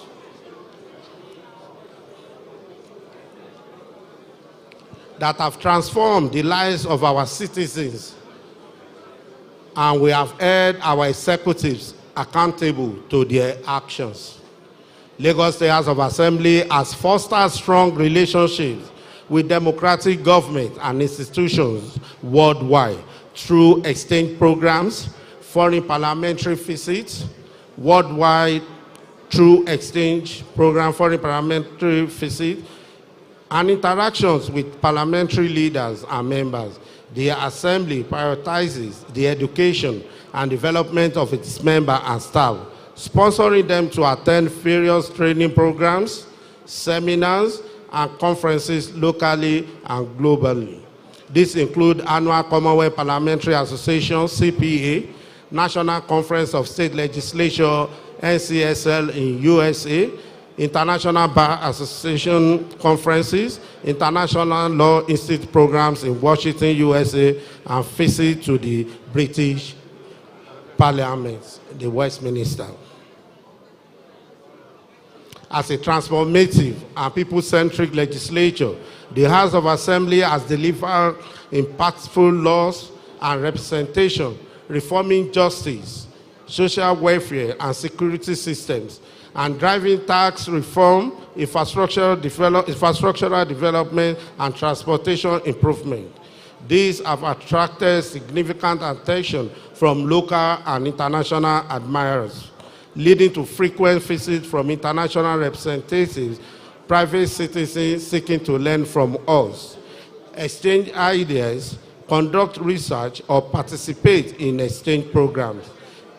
These visitors hail from Europe, America, Africa, reflecting the Assembly's growing global reputation as a transformative legislature. In this vein, we recognize countries like France, Italy, Germany, USA, China, UK, South Africa, Kenya, and Liberia that have had relationship with Lagos State House of Assembly. As we speak, we have also received PhD students in the house who have chosen our institution for their thesis. But our democracy is not a destination, as I said, it is a journey, and we must continue to guard it jealously, for it is the foundation upon which the fabric of our nation's progress is built. We must continue to promote democratic values, protect human rights, and ensure that our democracy remains perpetual, unbroken. Thus, in assessing the level of progress of our democracy, we have invited local and foreign speakers to give us their honest perspective. Let me use this medium to acknowledge the presence of our esteemed guests, newspaper editors, and other stakeholders who have consistently played a crucial role in shaping our democracy. Your contributions, whether through criticisms, bills, or activism, and what's not, have been invaluable in holding our leaders accountable and promoting democratic values. As we be raising our glasses and toasting to 25 years of democracy, to continue growth and strength of our nation tonight, and to unwavering commitment of Nigerians to democratic governance, I want to specially thank our esteemed guest speakers. I urge us to play roles in developing our democracy as a commentator or as a critic. At the same time, I solicit for support for legislative institutions, particularly state houses of assembly throughout the federation, to further deepen democratic values in the state, protect democratic institutions, and entrench representative government in our grassroots. Thank you. Let us enjoy the rest of the evening as we listen to other speakers. Long live democracy, long live Lagos, long live Federal Republic of Nigeria. Thank you. God bless you. Ladies and gentlemen.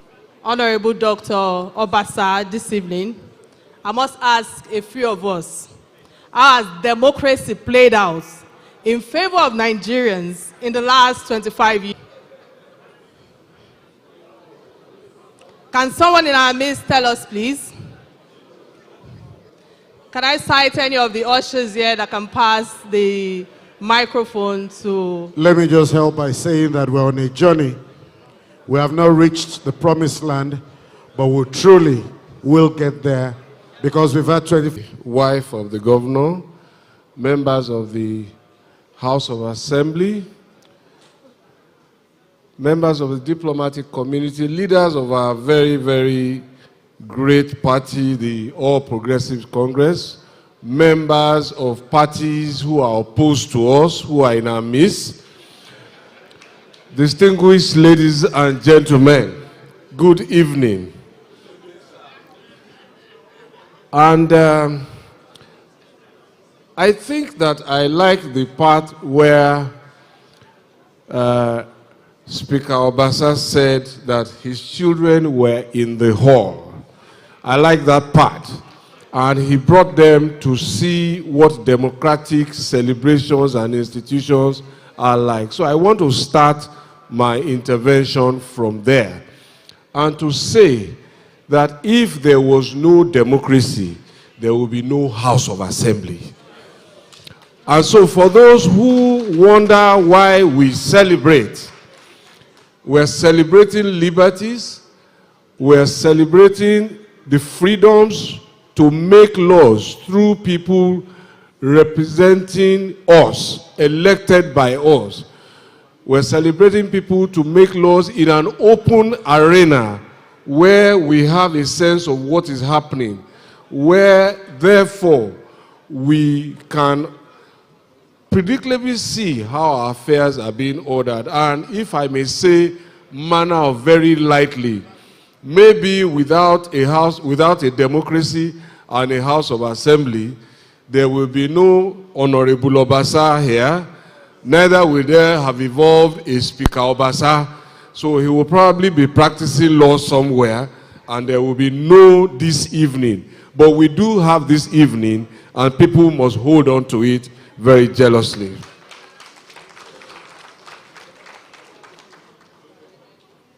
I'm going to try and make my intervention short.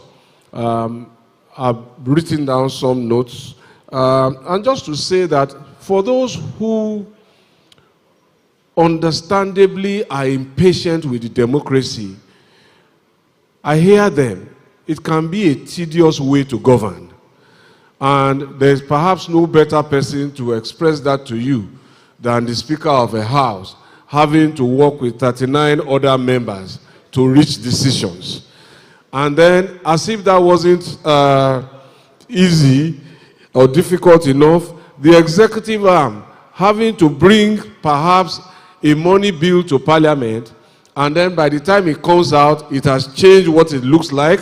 The skirt is probably longer, they removed one arm, and when you go there, they say, but our constituency. And we need to understand this. But for those who are impatient with it, listen, there is no better way to order our affairs. I will not trade the liberties that it offers for anything else. And so I hear some of those frustrations, if you like, with the process when they now say, oh,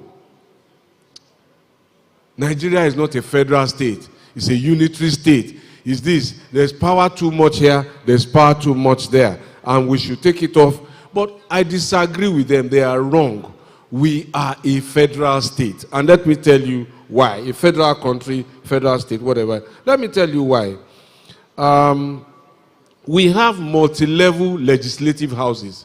From the local council, we have multi-level judicial systems. From the customary courts to the various magistrate states, federal and appellate courts. We are appellate courts. We also have different levels of government exercising different forms of responsibilities. And this you will find in the exclusive and the concurrent list.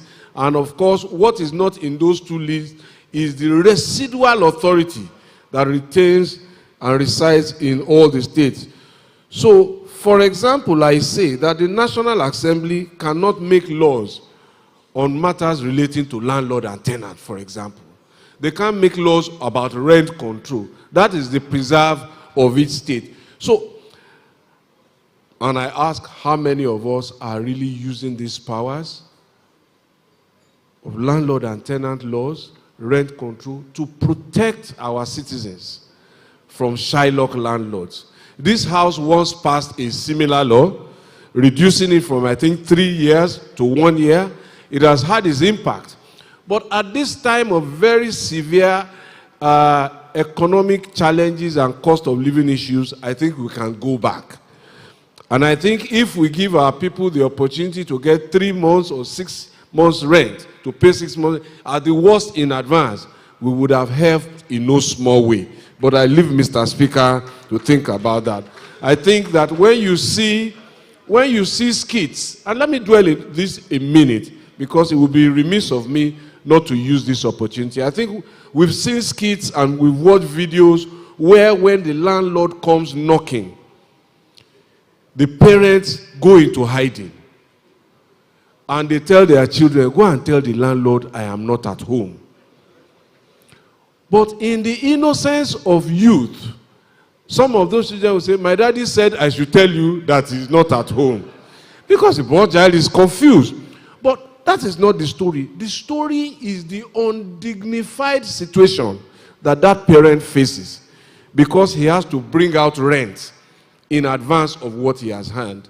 So if I was a legislator, this is one area where I will be very busy. And I leave the matter there.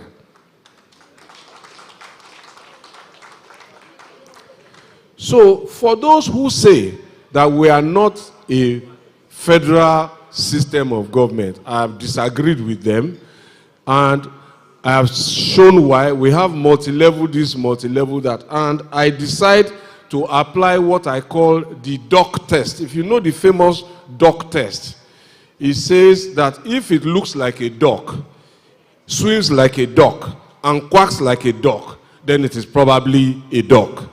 So given all of the tests that we have had, multi-level judiciary, multi-level lawmaking, I say about our constitution and about our republic that we are federal because we share powers like a federal government.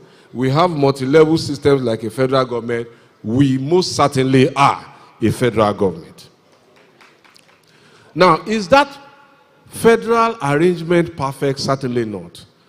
And there is a lot that can be improved in the process. And this is why I am truly delighted to be here at the invitation of the Speaker and his colleagues to come and speak about federalism and the quest for a perfect union. And I'm just going to say a few things that we tasted federalism, I believe, in 1954 with the Littleton Constitution. And since then, its appeal has been undeniable for us as a people. That's where we have stayed. And because of our multinational, multi-ethnic, and the diversity that exists in our nation, history has been very clear that a federal arrangement is perhaps the best suited arrangement in which diversity can thrive. So for me, history is not wrong, and there is no going back about that. And I then go on to say that there are things that have happened in terms of technology, in terms of innovation, that have changed our world.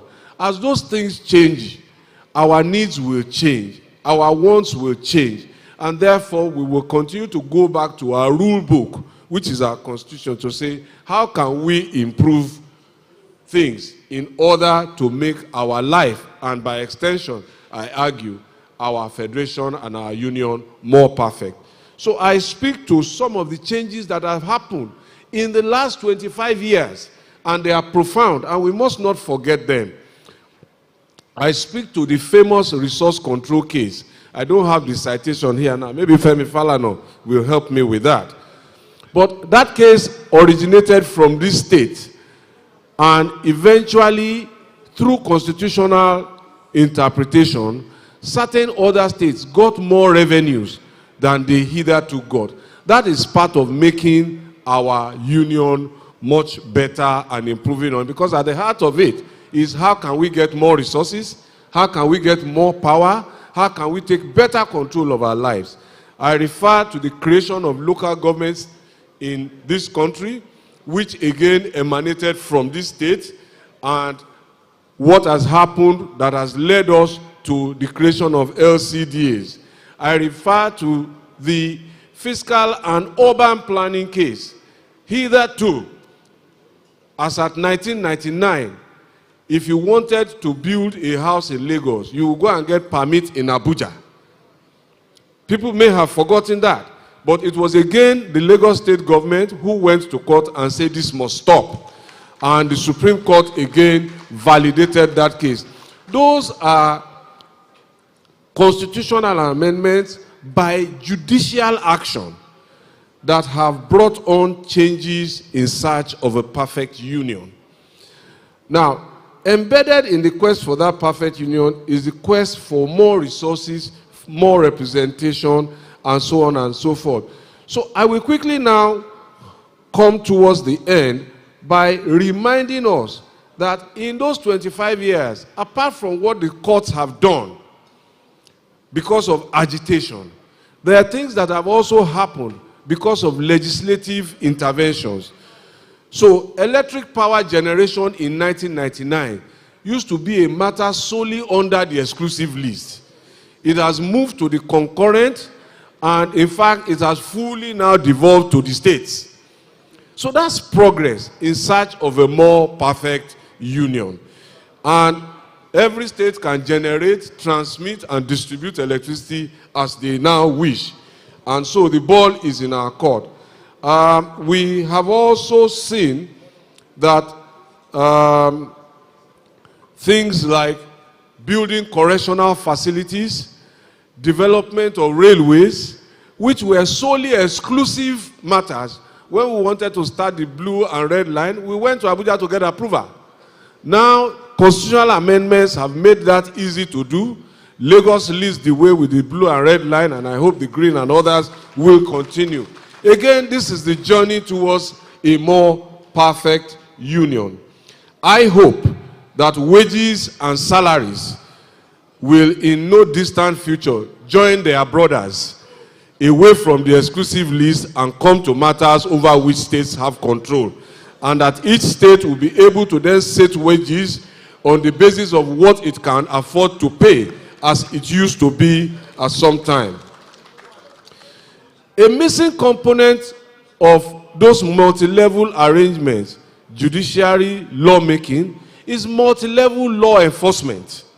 That was absent, and I'm happy that the matter of state police is now on the table. Again, we are making progress, in my view, towards a more perfect union. I say then that hopefully, control of inland waters, lagoons, and creeks, which are the blood vessels of coastal states, will also join the list as we go on.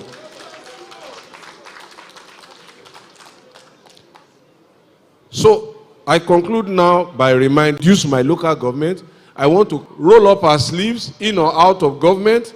We must make our voices heard in a civil and temperate way. So we shouldn't be fighting each other. We can disagree, but we're not enemies. And that's the point I make there. The quest for a perfect union is a worthy cause. It is, for a federal community like us, a call to nation building. And we must embrace that task with all our might. It is a noble way to celebrate the sacrifice and the memory of the martyrs of our democracy. So many people have died. I urge us to rededicate ourselves to the task in earnest, and to those who come after us, they will someday be able to look back and say, wow, these people did a lot for us. Thank you for listening. Happy 25th anniversary. Ladies and gentlemen, Mr. Baba. Everyone, it's a great honor and a privilege to be able to speak before you as Consul General in France, in Lagos, as I feel particularly privileged as we commemorate today 25 years of democratic governance in Nigeria.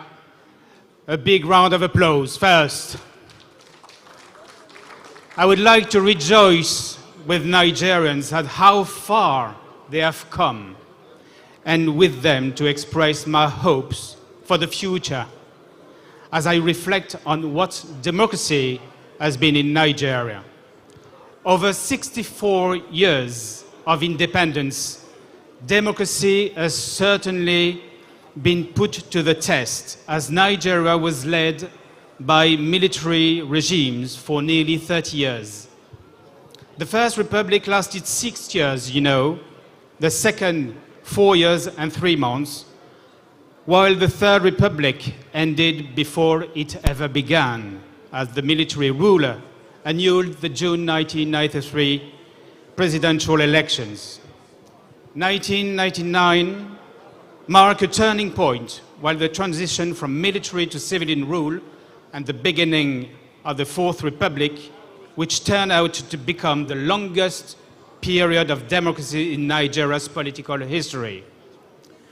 Coming from France, a country that proudly remembers those who helped build its institutions, its successive constitutions, the sacrifices made to protect them from authoritarian, I can only appreciate that in Nigeria today, people do not forget those who have paid the price, the ultimate price to fight for democracy and human rights.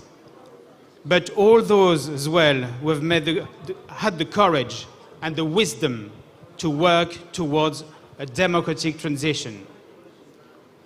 Today, 63%, roughly speaking, of Nigerians are aged under 25.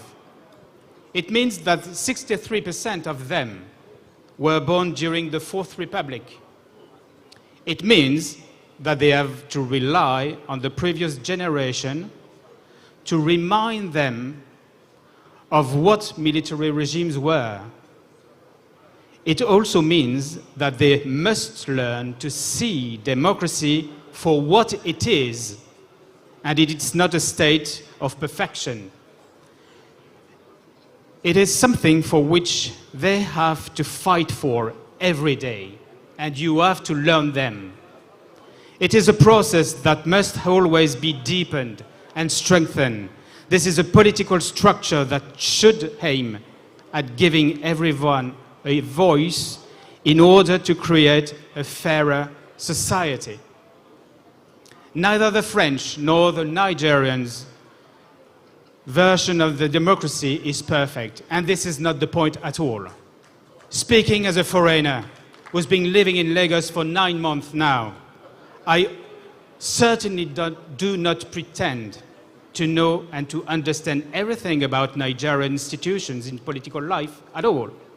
However, let me just say that how much I appreciate every day in my contact with you, everywhere, whenever I met somebody, it is a real pleasure to see and to talk to people express their views freely without any problems, including through criticism whenever is needed. This exercise of freedom of thought and speech is a prerequisite for the development of democratic institutions. And I hope it will continue to flourish and deepen all around in Nigeria. Allow me to highlight two problems we are all faced today in France, in Nigeria, but elsewhere. Firstly, the temptation that currently pervades some quarters of public opinions all over the world to believe that democratic regimes are less effective than others, whether in terms of security or economic. As West Africa in particular has shown in recent years, we know that this is not true. We know that authoritarian regimes become obsessed with self-preservation, fighting for themselves before fighting for the security and well-being of own people. Behind the promise of authoritarian efficiency usually lurk the interest of certain individuals and not those of the masses. Secondly, the need to build safe information spaces for everyone, in which citizens can access reliable information in the media, on social networks and elsewhere. Democracies and electoral processes in particular are under constant attack, especially from authoritarian regimes seeking to destabilize them. France and Nigeria, you know better than me, have not been spared by that. This is an issue on which governments, civil society and the private sector will increasingly need to cooperate so that collective decision can be taken on the basis of fact and real fact and not false information corresponding to the interest of a particular pressure group or a foreign power. On these and other issues, I look forward to working in the future to strengthen cooperation between the French, the Nigerian governments, in the private and in the civil society. Long live to democracy, long live to Nigeria, and long live to the people of Nigeria. Thank you. To all people of Lagos State and all of Nigeria on 25 years of democracy. Congratulations.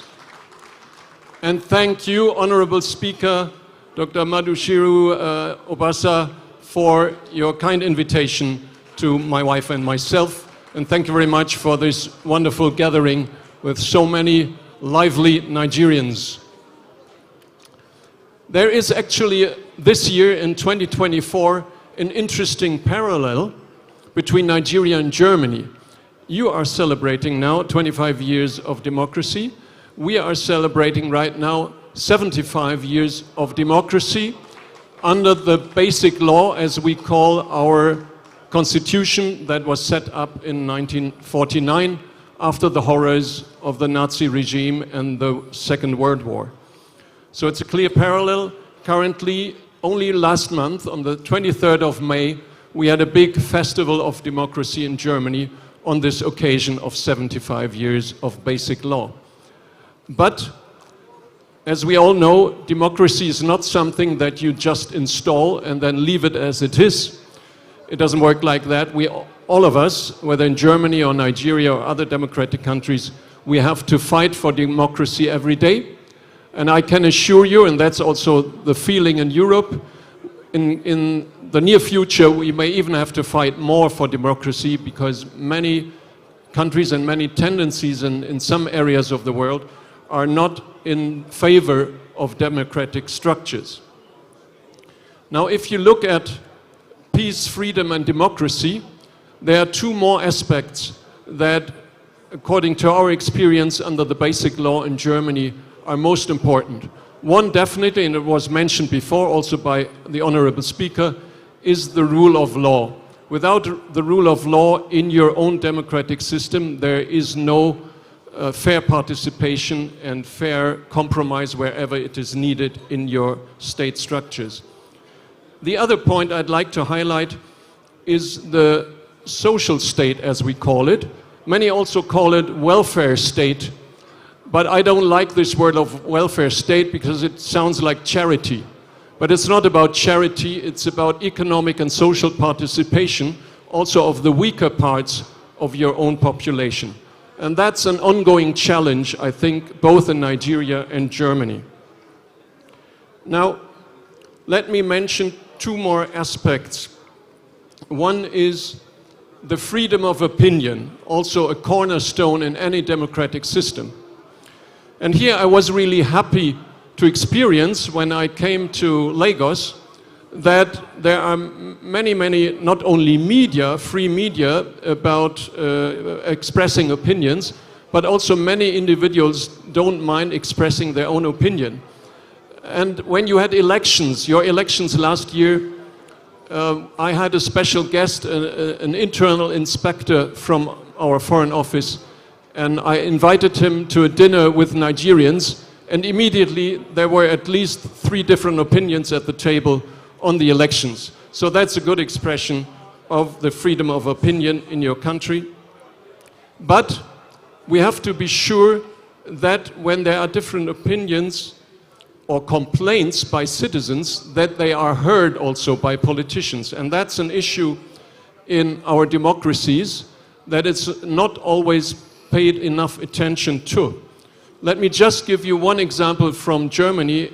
Only last Sunday we had the European elections also in Germany, in all EU member states. And in Germany, in parts of Germany, a rather radical party won a majority because the other parties didn't listen to the citizens. And that's a classical example where it's not just needed to have freedom of opinion, but also to listen to the different opinions amongst the people to realize what politicians have to do. My last aspect I'd like to highlight, which was also highlighted in the keynote speak before, is federalism. You may know that's another parallel between Germany and Nigeria. Germany is also a federal republic with the same layers, municipal, state, and federal level. And again, it's something where we have very good experience with, because it's also a very healthy competition amongst states.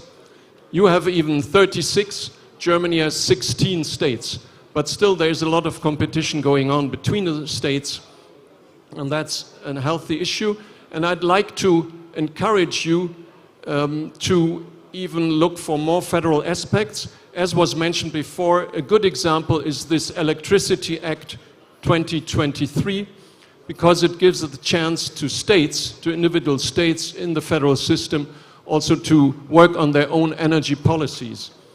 And I would like to encourage you in this also with an example from Germany, to close on the issue that is also very close to Nigeria's heart, the energy situation.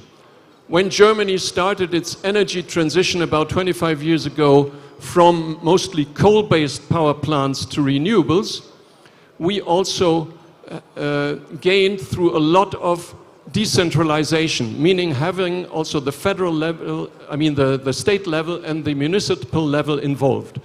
And this led within 20 years to a real revolution if you look at who is producing power in Germany.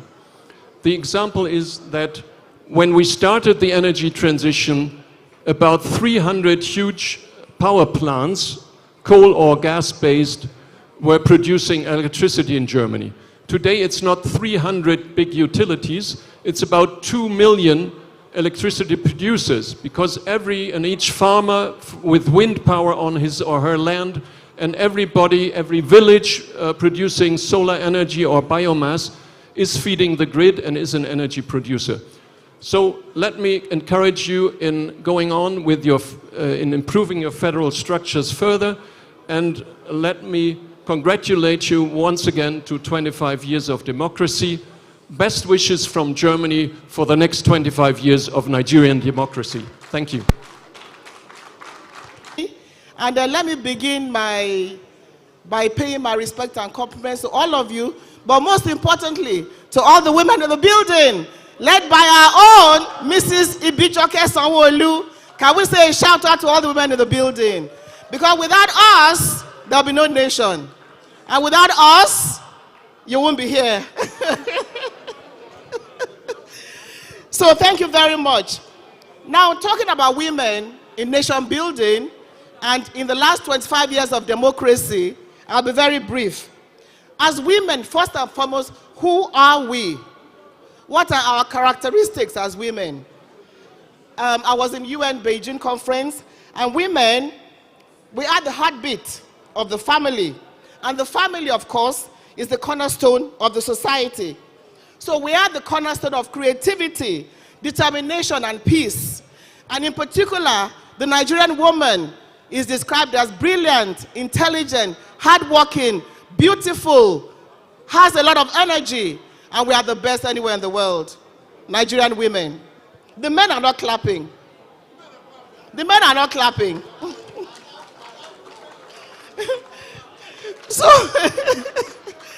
So as mothers, as women, 25 years of democracy in Nigeria, how has Nigeria fared? Unfortunately, we've done not too well. When I was in parliament, we were about, I think, 27. Today, there are less than 9. The Lagos House of Assembly used to be, I think, 7. Today, there are 4. Nigeria today is at the lowest rung of the ladder in Africa. The lowest rung of the ladder in Africa. So I think 4.4% in the state, 3.6% at the state level. We have not done very well. And I think we have to do better. And what should we do about this? We are here, Mr. Speaker. Yeah, thank you for me. We are here, Mr. Speaker. I think the parliament should be able to look at some legislation. It's not easy. We're not saying we want a free ride, but let's have a level playing field. That's what we're asking for. Mr. Speaker is saying, ha. The women, you are not clapping for ourselves, though. Political parties. Where's our chairman? Cornelius, Pastor, let us see your face. Please stand up. You have to be intentional about supporting women. It's not just about collecting free form. You have to be intentional. Give us a level playing field. We have women that are qualified, educated, and if you say any position, we have women that can fill those positions anywhere in this Nigeria. So we are holding you responsible today. Come 2027, we want 70%.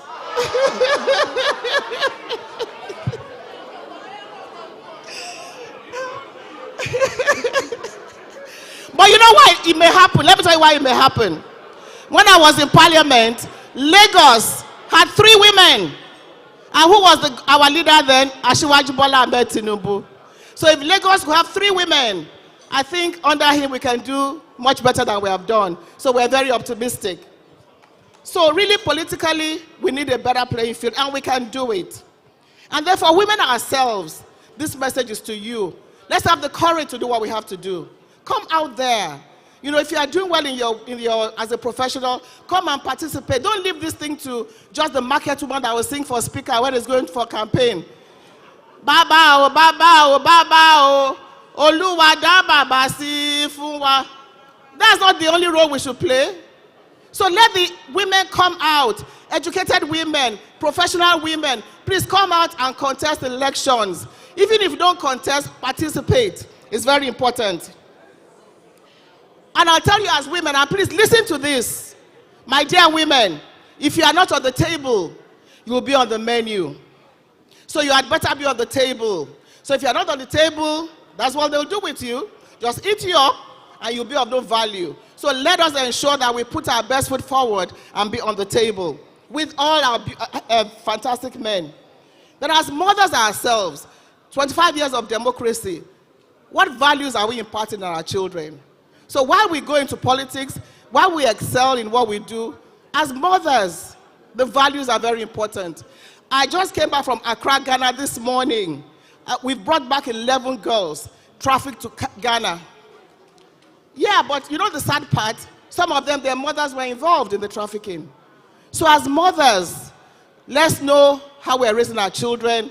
Let's raise children to be proud of. And then as women, let's mentor one another, support one another to ensure that, you know, we just work collectively to build this great country of ours. So my message to the women is, Fumi is here, Madam Speaker, you're here, First Lady is here, Honorable Jumoke as well. We have a lot of women parliamentarians here. Let us take the mentorship seriously. Let's get together as one. Forget about the fact that women, you will quarrel with each other. We don't quarrel with each other. The men make us quarrel with each other. We are friends. Let's get together, support one another, encourage one another. And you know what? We are a powerful force. But I'll leave you with just this message, that women speaking up for ourselves and for those around us is the strongest force. We have to change the world. My fellow women, 25 years of democracy, the next 25 years, we can change Nigeria. We can change Nigeria. Let me hear you say it again. And we can change the world. And you know why we can even do it more? Under the leadership of Asiwaju Bola Ahmed Tinubu. As governor, in everything, he has supported women in a way that we all know many people have not done it. So women, the ball is in your court. Let's come out. Let's take the bull by the horns. Let's show courage. When I left television, I didn't think it was going to be easy. And it's not going to be easy. Let me tell you, it's not easy. But let's do it. You need to leave your comfort zone and go out there and make a difference, make a change. Because why? We are women and we are agents of change. Thank you very much and God bless you. Thank you. Esteemed guests, ladies and gentlemen, it is a great pleasure to be here tonight to celebrate with you the 25 years of democratic governance in Nigeria.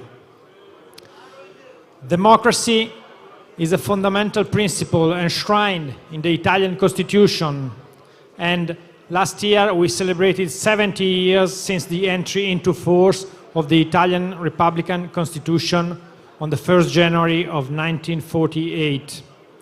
And a few days ago also, here in Lagos, we celebrated Italian National Day, which marks the anniversary of the Italian referendum, where the Italian people chose the Republican form. And that was the first time that after more than 25 years, Italian people went to vote, and also it was the first time ever that Italian women went to vote. In the last 75 years, of course, many things changed, but Italy remains strongly committed to reinforce democratic values and institutions at home and abroad, and actively supports also the European Union's international efforts to strengthen democracy as the universal rights underpinning it, as set out in the EU's funding treaties. And of course, we inspire to this value also our presence here in Nigeria. Italy additionally plays an active role in promoting democracy and human rights in multilateral fora, such as the United Nations and the Italian presidency of G7, whose culminating moment will be tomorrow with the summit of the head of states and governments in the southern Italian city of Brindisi. The pursuit of democracy requires undertaking bold and ambitious action to tackle the serious challenges for democratic institutions at the national and also at the international level.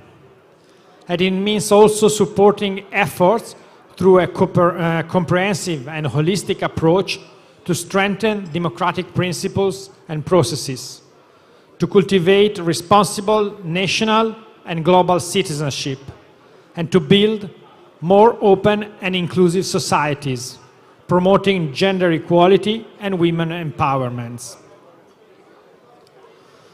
And of course, it means also fighting against corruption at every level, because corruption hampers sustainable economic growth, distorts market competition, undermines the rule of law, and erodes citizen trust in institutions.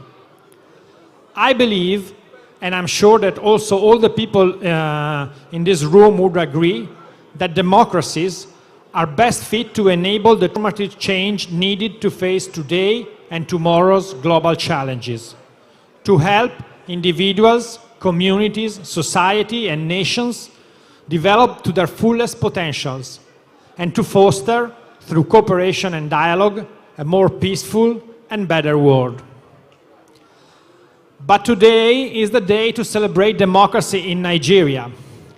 And as the Speaker of the House said, democracy is a journey and not a destination. And what a journey along the path to democracy. As for all other countries in the world, including Italy, this path has been tortuous, marked by countless examples of courage and heroism, but also by numerous setbacks. May this day be a time to celebrate our heroes and reflect on what has been done and what remains to be done. Concluding my remarks, I want to salute Nigerian democracy and commend the people of Nigeria for their achievement made on this journey. And as a representative of the Italian government, I want to reassure you on the full availability of my government to engage and continue to be a trustworthy companion along the road. Long live to democracy, long live to Nigeria. For this fantastic invitation to be here tonight, if you'll allow me to stand on existing protocol. I'm very grateful for the opportunity to speak this evening as you mark 25 years of unbroken democracy in Nigeria. And it seems to be appropriate to do this as my own country is deep in its own electoral process. Transparent democratic governance is in the interests of all people, all economies, and the long-term stability of every nation. And I don't need to tell you that, not in this place, the Lagos State Assembly, which is the embodiment of democracy in Lagos. And it's important to remember, as we were reminded before, that many of you have struggled much harder than I or anyone in the UK has had to struggle to achieve this democracy. My country is united with yours in our commitment to the principal pillars of democracy, namely freedom, justice, inclusion, and accountability. We're committed to protecting, strengthening, and promoting this democracy. But there are many reasons for that commitment. States with democratic governments guarantee fundamental individual rights. They allow for a relatively higher level of political equality, and they rarely go to war with one another. However, authoritarian practices, including in West Africa, continue to challenge the international order and contribute to a decline in democratic freedoms globally. Democratic states face challenges such as foreign threats to our elections and electoral processes, disinformation, and physical and cyber threats to our democratic institutions and to those who represent them. So in these challenging times, it is important that we support each other in our shared commitment to democracy. Through initiatives led by Nigerian partners, the UK has worked to support the strengthening of electoral systems. However, we all know that democracy is not just about elections. It is much more about the core institutions that support those elections. And so we have supported the bodies and processes that provide accountability. We have supported parliamentary reforms, we have supported legislative reforms, and we have supported civil society and the media. We're currently working with partners to support efforts to increase women's participation in politics and government, and we heard a powerful speech in favour of that earlier. And we are glad to be part of this journey whenever we are invited to be, and that is critical because this journey can only be a Nigerian journey. Nigerian voters have displayed resilience and resolve to have their voices heard through ballot, and I'm sure you rightly share a pride in that. Problems and differences are better addressed through the ballot. Local governments play a pivotal role in delivering the democratic will of the people, as this institution proves. State assemblies in Nigeria are legislative powerhouses, essential for enacting laws and policies at the state level for the welfare of Nigerians. So over the past 25 years of democracy, Nigeria has become the biggest economy in Africa and has become an influential actor on the global stage. And we all know that is where Nigeria should be, on the global stage. Nigeria's democratic resilience and significant influence in West Africa can serve as an example to other nations seeking to strengthen and protect their own democracies. Coups and conflicts in the Sahel and West Africa have resulted in democratic regression in the region, reversing economic and political progress. This poses a major risk to the stability, security, and success of Africa as a whole. 2024 is taking shape as the year of elections. An estimated 49% of the global population will head to the polls to vote in national elections of at least 64 countries. We must, and I believe we do, stand united in our belief that democracy delivers accountability for governments, voice for citizens, as well as long-term stability and development. So, congratulations on 25 years of unbroken democracy in Nigeria, but as importantly, congratulations to each of the elected officials in this room. We know the burden of holding elected office, the responsibility that you have chosen to take on, the responsibility that your electors have placed on you. And congratulations to the others here, those who play their proper role in holding the representatives to account, and those who play a role in informing the electorate.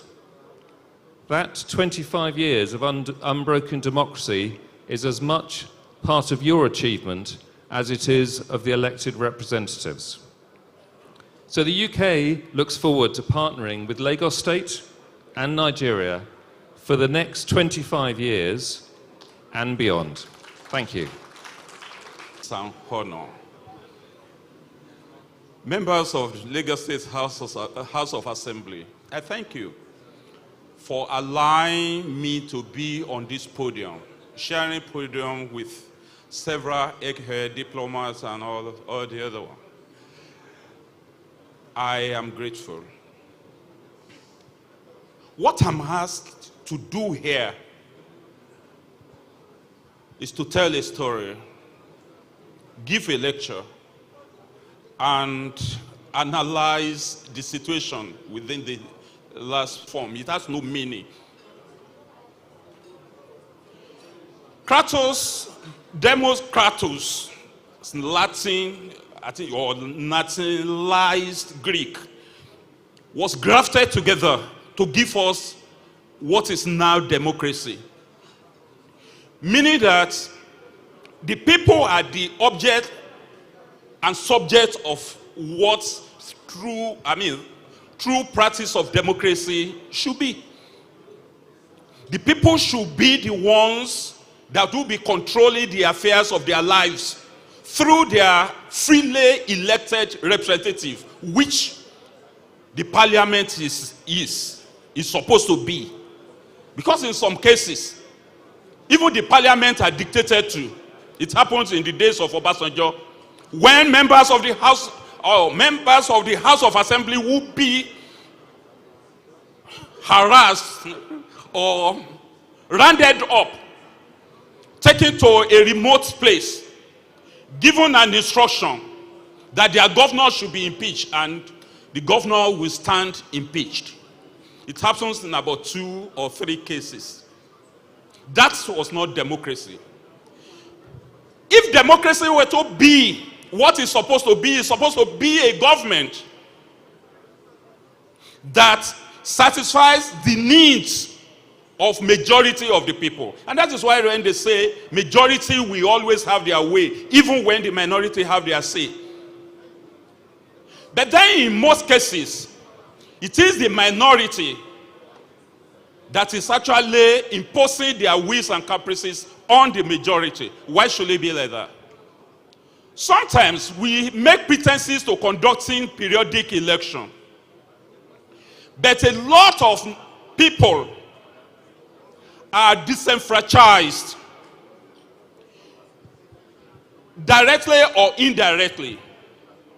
Directly by not registering them for elections. Indirectly by ensuring that the processes of election does not go smoothly. You knew what happened before June 12th election. About 30 political associations that wanted to transmit to political parties were banned. About 23 political parties were also banned. They didn't allow them.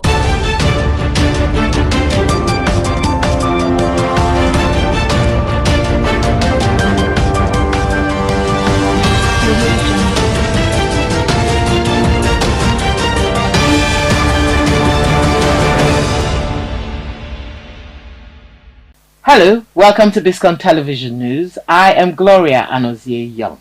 First, the headlines. On the national scene, President Tinubu condemns horrific Borno blasts, mourn victims. South-South Lagos-Calabar coastal highway section begins August as federal government suspends new roads. Business. Federal government withdraws 5 oil blocks from 2024 bid round. Foreign.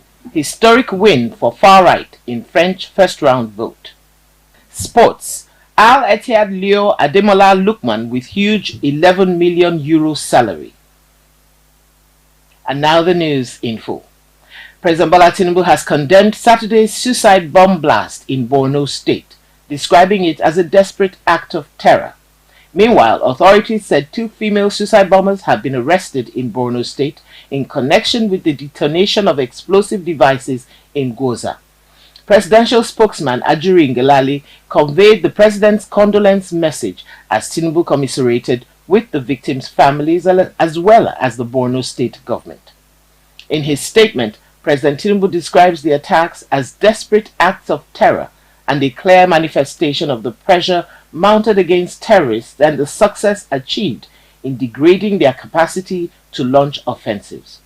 He further vowed that justice will be meted out on the attackers, adding that as his government will not allow the nation to slither into an era of fear, tears, sorrow, and blood.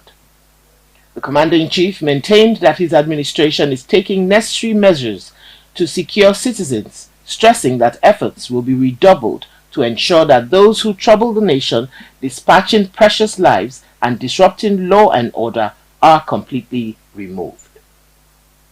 Meanwhile, former Vice President Atiku Abubakar says the lackluster posture of the federal government is reversing military successes recorded against terrorists in Nigeria's northeast geopolitical zone.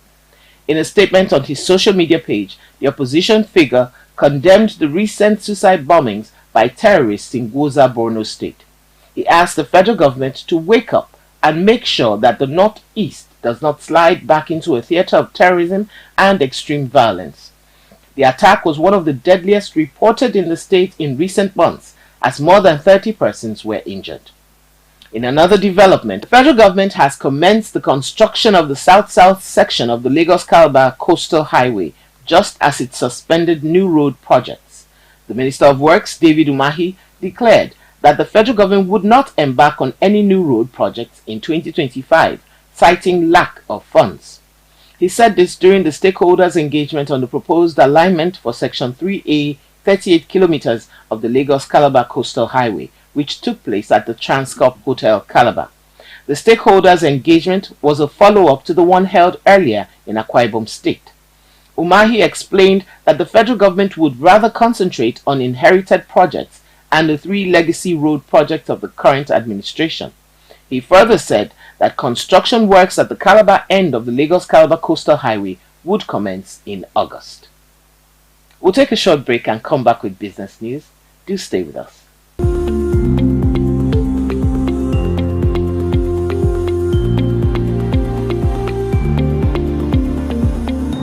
Welcome back, and if you're just joining us, this is Biscon Television News, and now for the business segment. As investors begin registration for the 2024 licensing round, the Nigerian Upstream Petroleum Regulatory Commission has removed 5 oil blocks from the ongoing licensing round due to legal disputes. The 5 oil blocks are said to be under various litigation. The Nigerian Upstream Petroleum Regulatory Commission, NUPRC, confirmed the development according to the Commission. The affected assets are PPL 3008, PPL 3009, PML 51, PPL 267, and PPL 268. However, while announcing that the assets on offer would be increased, the NUPRC said 5 others were removed because of legal disputes. Meanwhile, the NUPRC boss, Gbenga Komolafe, had in a statement announced the addition of 17 deep offshore oil blocks to 2024 licensing round. Foreign news is next. Join us again.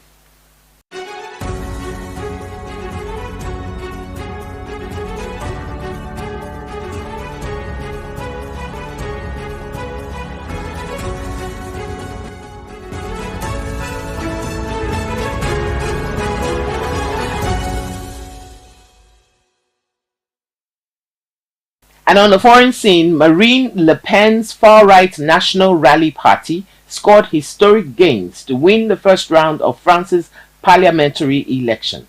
However, the final outcome will depend on days of alliance building before next week's runoff vote.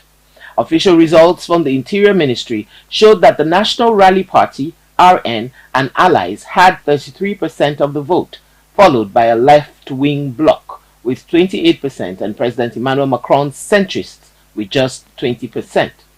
Marine Le Pen and Jordan Bardella are vying for an absolute majority of 289 seats in the 577 seats National Assembly. However, seat projections for next Sunday's second round runoff votes suggest they may fall short. Without an absolute majority, France will have a hung parliament and RN will be unable to push through its plans for immigration, tax cuts, and law and order. Sports news is next. Stay with us.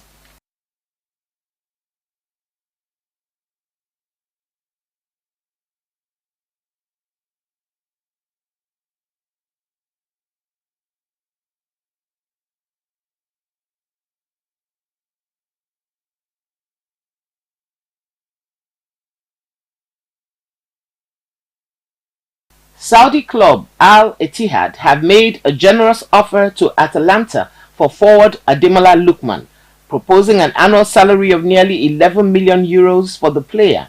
According to newsmen reports, the Saudi club have also offered Atalanta 30 million euros for the transfer, with negotiations between the clubs ongoing. Lookman recently secured his team's first European trophy in the UEFA Europa League final by scoring a hat-trick against previously unbeaten Bayer Leverkusen, becoming the match's hero. Despite his success, the forward is not ready to leave La Liga or European football. However, Al Ittihad is currently offering the hero a tempting offer. Lookman has been proposed. Last season, he scored 17 goals and provided 10 assists in 45 matches for the Italian club. The 26-year-old's performances have attracted interest from several top clubs across Europe, such as Bundesliga, giants Bayern Munich, and Serie A side Juventus, alongside several top Premier League clubs. And that's it for the news produced by Tomiloba Abolari. I am Gloria Anozie Young. Thanks so much for watching. Do stay with us.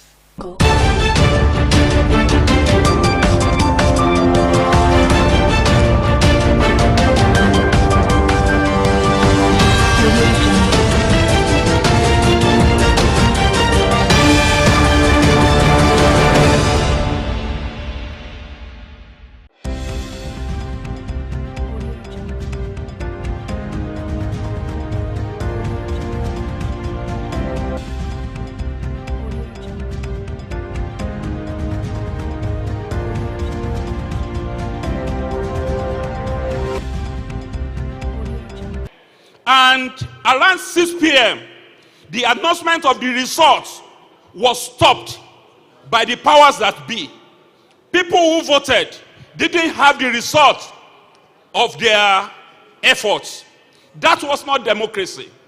10 days after, or about 11 days after, it was information from the presidency or the military, the office of the military president, told us that the effort that people had been making for several years that has cost them lives, limbs, their everything, their property, was annulled.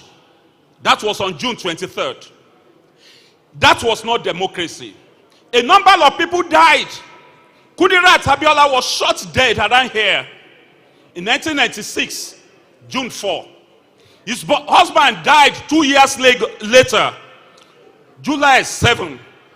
Par Alfred Iwane was murdered in cold blood. No explanation has been altered till today. Organizations, civil society activists were harassed into silence or sent to exile or sent to the world beyond. Some journalists, even when they wrote things that were true, were also harassed, arrested, not prosecuted for any offense. Some of them were actually sent to the world beyond. Bagada Kato, in whose name the presenter in the seat of power here was bombed somewhere, I mean, in a part of Nigeria, in the northern part of Nigeria. That was not democracy. The bottom line is that all the flurry of activities that preceded June 12 election was not democratic. What happened on the day of that election was also not democratic before because we voted under the fear that if we didn't vote, the military will prolong their stay, and we voted for an election the way the military actually wanted. I tell you, Abiola was an indiscriminate philanthropist and was well known all over the world. He was the pillar of sports in Africa. He also fought for reparations. Those are the things that endeared him into the heart of the people. He campaigned under the slogan, Hope 93, and the mantra, Farewell to Poverty. That endeared him to the mind of the people and set jitters down the spine of the military that if Abiola should ascend the power, it's not going to allow them to have a say or maybe to dictate to the government on how they should operate. That was not also democracy. So what we are saying here is that we should stop saying that June 12 was the best election that we ever heard. No, it was not a democratic election. So naming June 12 as Democracy Day is like celebrating those who truncated the process of democratizing Nigerian governance. You are saying that Babangida conducted the best election in this country? You are saying that Humphrey Nwosu, who could not develop enough courage to announce the result of that election, was democratic? Was it Justice Bassey Peme, who gave a midnight judgment that the election should not hold, that is democracy? Was it Aton Zeribe and his ABN? Was it the other Kanu, Nigerian Yan for Abacha? Was it a Democrat? Who actually was was democratic in all of the people that arranged that election and executed it? Then, was it Babangida or the annulment of that election that was democratic? Was it the killing of Abiola on July 7, 19? You have spoken for us. You can still speak for us. Put all the processes in place. Let June 12 follow the path of Martin Luther King Jr. Day in America in January. Make June 12 Bashorun MKO Abiola Day. Because if June 12 didn't happen, we won't know what we lose without democracy. Now, I am telling us, this man is harassing me, please protect me. Now, a lot of things could have happened. The reason why Nigerian military has not struck is because of what they witnessed when Babangida held us by the jugular. We didn't give him rest until he was forced to step aside. He put Shonekan to succeed him.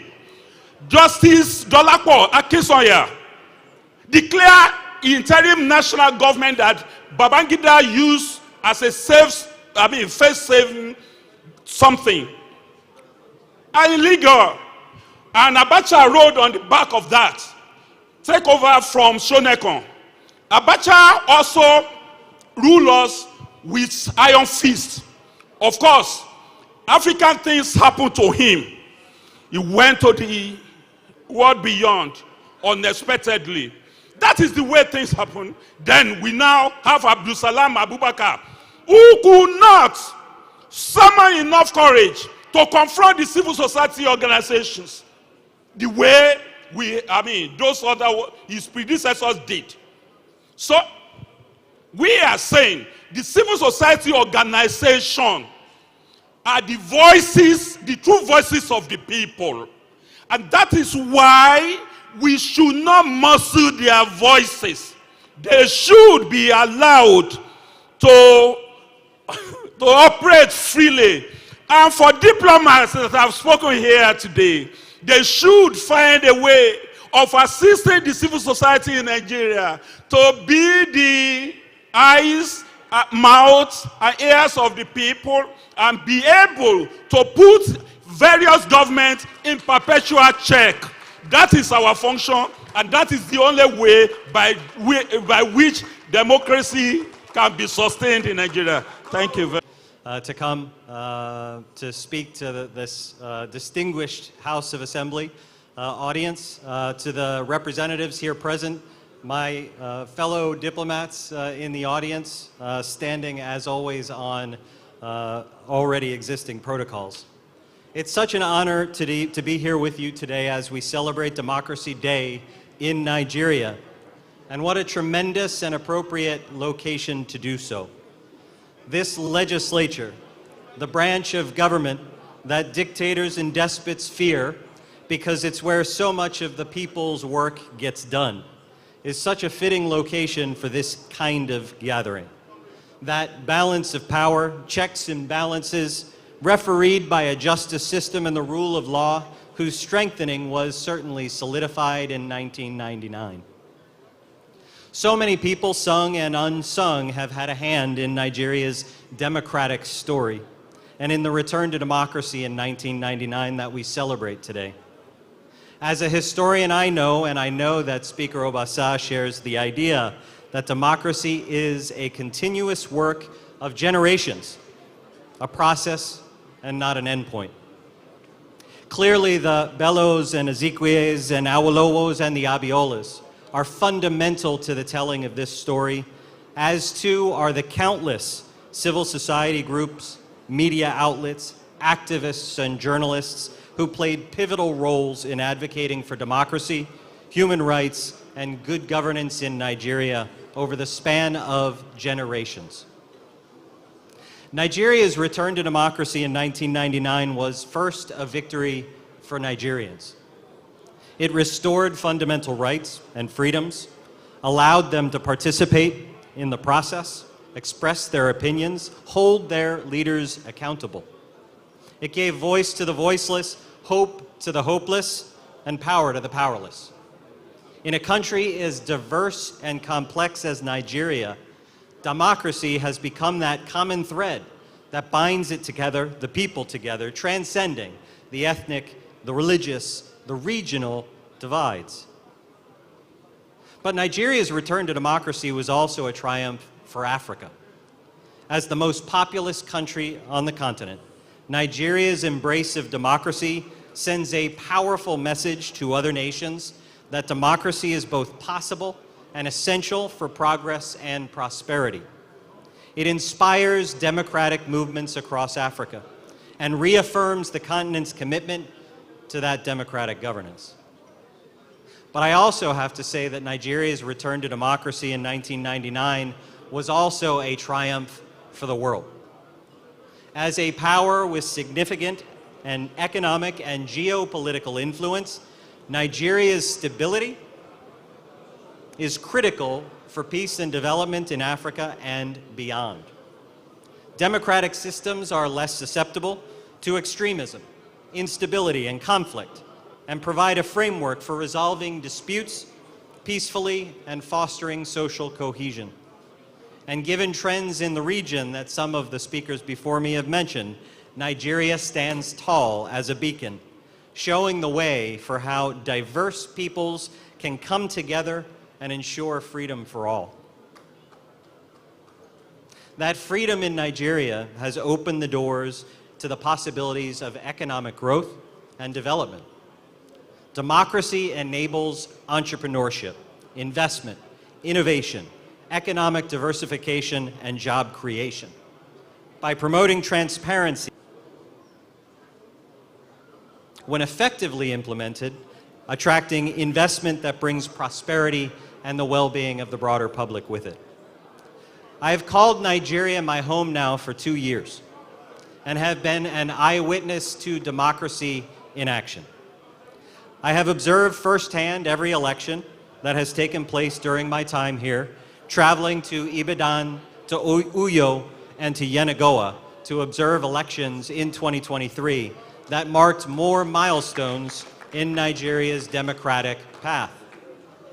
With tensions running high and expectations of the public soaring And despite challenges and obstacles, the Nigerian people turned out to vote, and their votes were counted.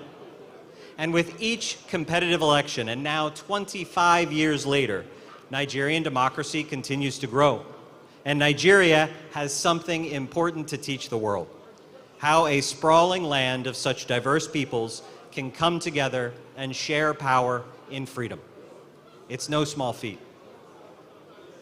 And so as we celebrate today, we're not just in any House of Assembly, but it's the Lagos House of Assembly. And so I must also recognize the importance of Lagos State to Nigeria's democracy. As stated, democracy opens doors to economic development, and that evidence is so very much seen clearly right here in Lagos. Lagos is a hub of commerce, culture, and creativity. Its strategic location on the Gulf of Guinea makes it a gateway to the continent and key to global trade and investment.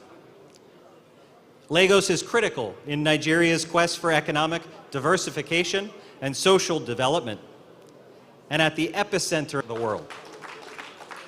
Lagosians are known for their entrepreneurialism, your hustle, your determination to succeed against all odds. From the bustling markets of Balogun and Alaba to the towering skyscrapers of Victoria Island and Ikoyi, Lagos pulsates with energy and ambition that cannot and will not be denied by despots nor dictators.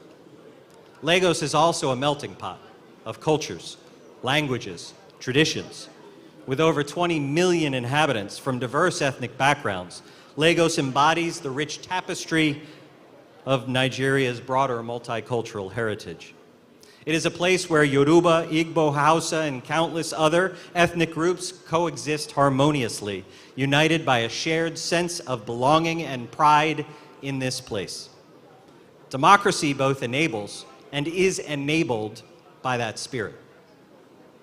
The same goes for democracy globally. Democracies need to stick together, to partner for freedom and prosperity, just as the United States and Nigerians are doing today. And Nigeria is our natural partner and friend.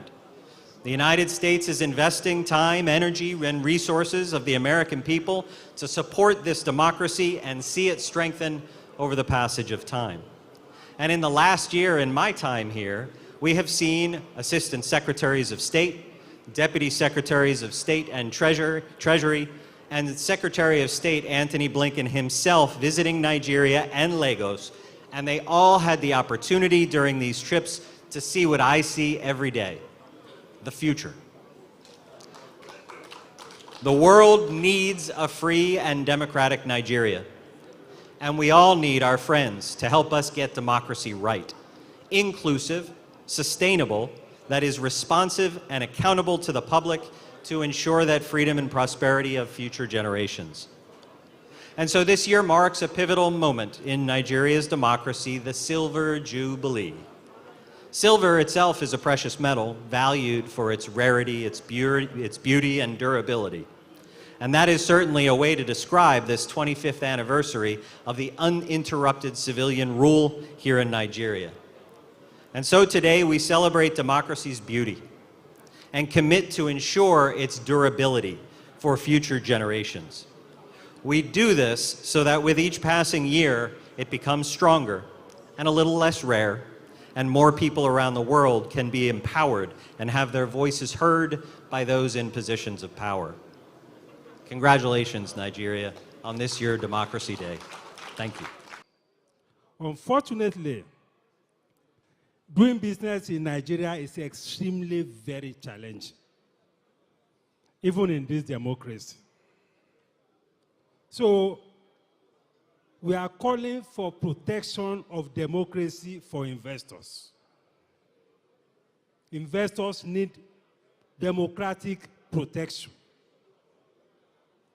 from regulatory authorities, from the bureaucrats, from the security agencies, sometimes from the judiciary, from the area boys, from the tax, name it.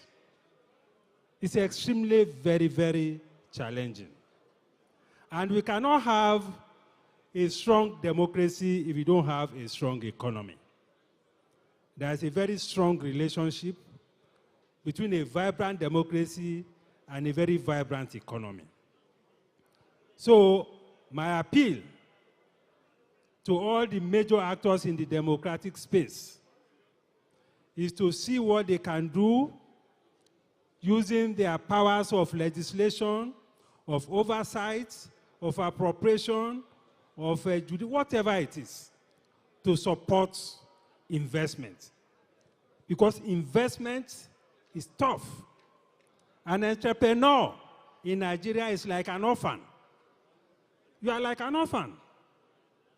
And that is why we must make this democracy work for the private sector and for investment.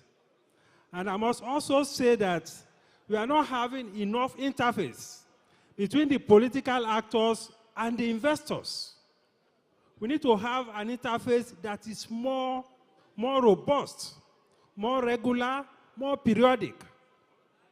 And when I'm talking about investors or private sector, I'm not just talking about the multinationals or the conglomerates. I'm talking also about our market women, about our artisans, about our informal sector people. Because this is where the jobs are. The private sector accounts for about 80% of the revenue. They account for over 40% of the, over 80% of the jobs, employment. They are the drivers of innovation and transformation of the economy. But the frustrations are quite enormous. So we need protection to ensure that just as we have child rights, we have women's rights, we have human rights, we should have investors' rights. We should have entrepreneurs' rights legislated. So that when your rights are violated as an entrepreneur, there's a recourse to a legislative support to support you as an entrepreneur. We have seen many investors lost huge amounts of money just because somebody just decides to change a policy overnight. And the policy is taking immediate effect. Not too long ago, somebody took a loan, billions of naira, under the intervention fund of the central bank. He bought equipment, he bought machineries. He has only worked for 6 months. And there was a change of policy that made complete nonsense of that investment. Because the raw materials he was using for the investment was put under import prohibition. When His Excellency was in the Minister of Works, I remember he was in the National Assembly one day. And he was telling the National Assembly Committee on a budget hearing that the total budget of the ministry cannot pay even the contractual arrears. So we have many private sector contractors that are not paid. Some of them for many years. Where will they go to? Can you take government to court? What can you do? Then you have regulators. Regulators are like emperors. They are the accusers, they are the judge. We need protection in all of these things. Because without the private sector, there is very little we can do by way of promoting our democracy. And listening to the President's speech this morning, the President spoke about 2 variants of democracy. He talked about political democracy. He talked about economic democracy.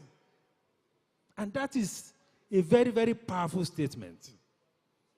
And the importance of this second leg of democracy is about having due regard for investors in the economy.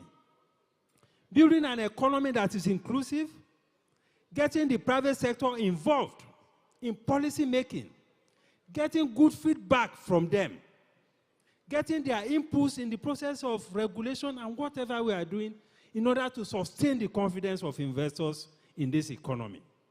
And when we are talking about investors, we are not just talking about foreign investors. We are not just talking about multinationals. We are talking about even the SMEs, the informal sector. We need to bring them on board and give them a sense of ownership in this economy. This is what the president was referring to as having economic democracy. And I think all of us need to take this on board in order to strengthen our democratic institution and our democratic experience.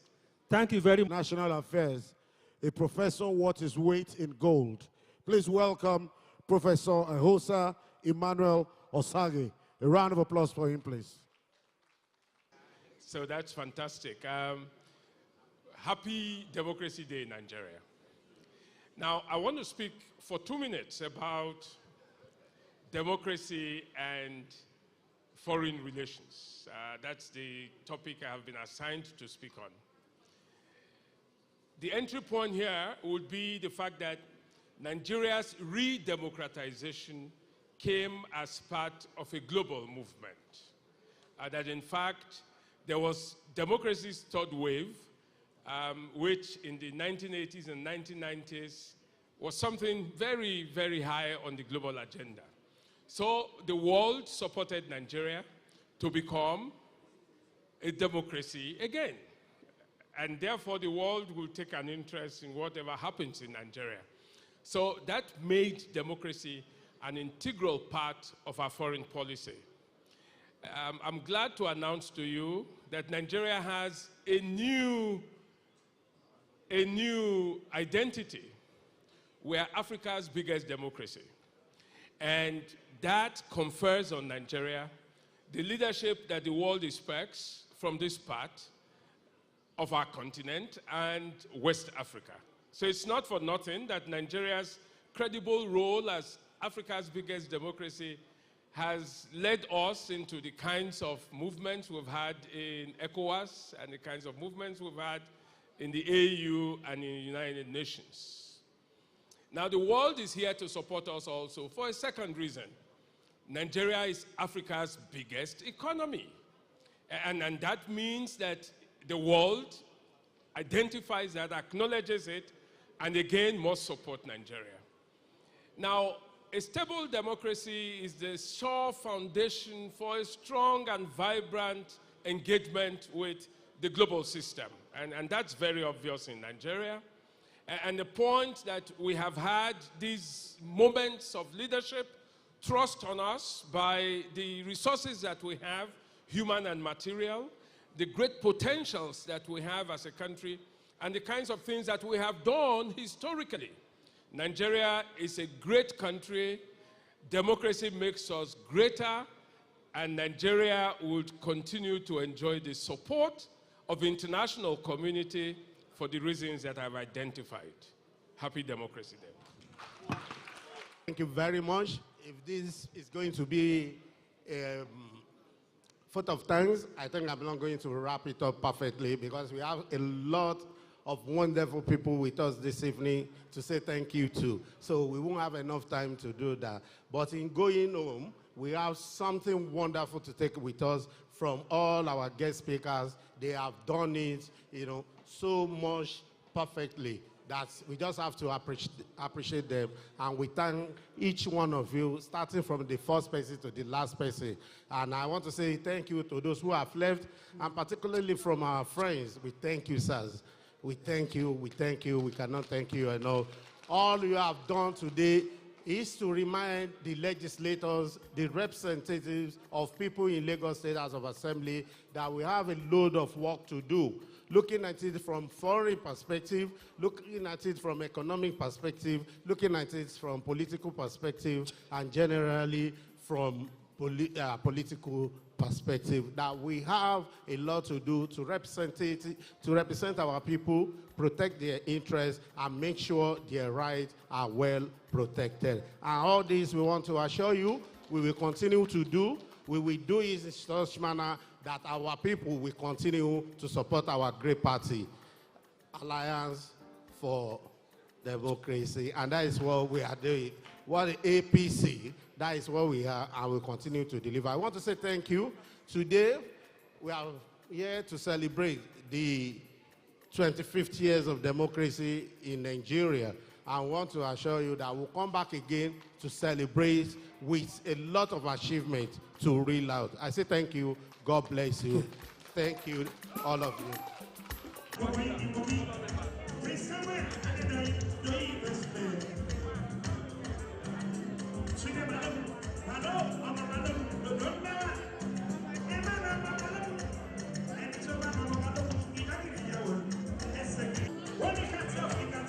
Former members will take class level. Where we celebrating 25th.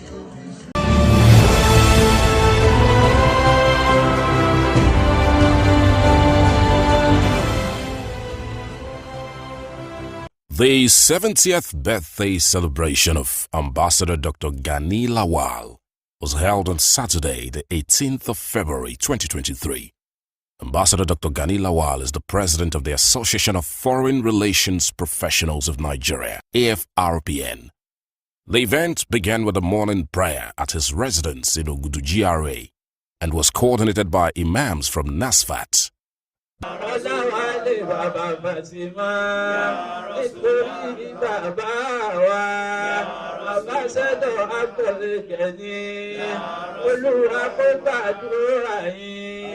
Olúwa kó ṣàánú ẹ̀yin, ó wọlá Muhammad ya Rasulallah, as-salatu was-salamu alayka ya Rasulallah, as-salatu was-salamu. The Chief Missioner, NASFAT, Imam Maruf Abdulaziz Onike, in his lecture, admonished the celebrants to continue in his good deeds and prayed that Allah will continue to shower him with good fortunes and joy.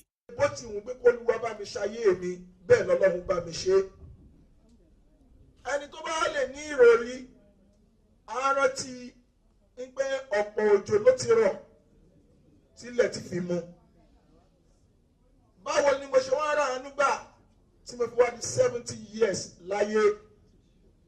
Ìrònú débi pé èmi náà mi ò ṣàìsàn, mi ò di àrùká, mi ìdẹni tí wọ́n tì mọ́nú ilé, mi ìdẹni tó ń gbénu ilé máa gbọ́rọ̀ òde, àwàdẹ̀ tó máa dúpẹ́ fọ́lọ́run.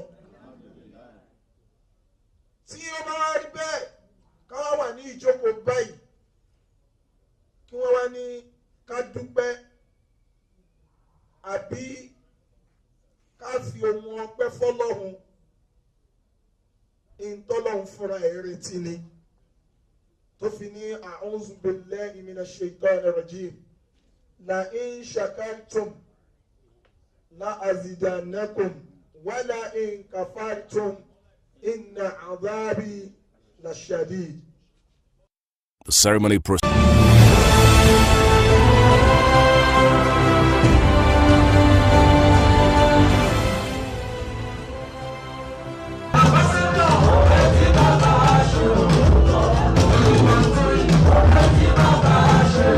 On Sunday, June 30th, 2024, the Civic Center at Victoria Island, Lagos, played host to the grand 70th birthday celebration of Ambassador Oluwatoyin Kayode Lawal, the former Deputy High Commissioner of Nigeria to the United Kingdom.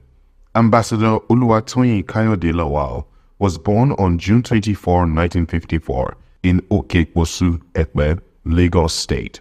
He faced early hardships, losing his father at 3 months and becoming an orphan at 18. Despite these challenges, he earned advanced degrees from the University of Lagos and joined the Nigerian Foreign Service in 1982.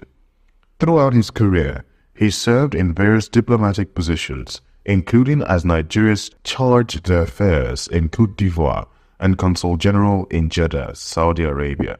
Notably, he was commended for his role in evacuating Nigerians during the 2012 Ivorian crisis. In 2012, he became Nigeria's ambassador and Deputy High Commissioner to the United Kingdom. The illustrious event attracted a distinguished gathering of prominent figures from various fields and locations.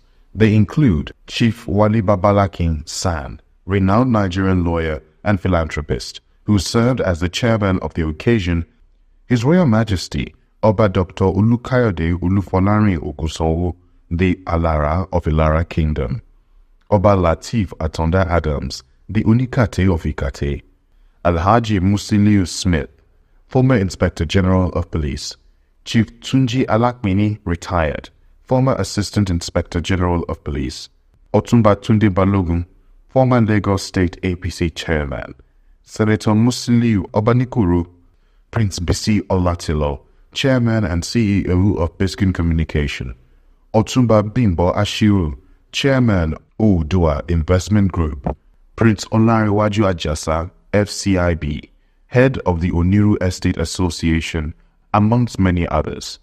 On the bandstand was Jide Sticks, lead Golden Tunes Band, with supplies of exhilarating sounds of music. One of the event's highlights was the grand entrance of the celebrant, Ambassador Lawal, joined by his beloved family and esteemed friends, which was greeted with a standing ovation.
During his tribute, Senator Musiliu Obanikuru praised Ambassador Lawal as a man of remarkable patience, dedication, and humility.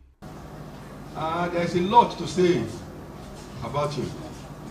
First among is the fact that he's a gentleman to the core, a very selfless negotiator, and I can proudly say that the times that we spent together when he was in service, I can say that he performed outstandingly.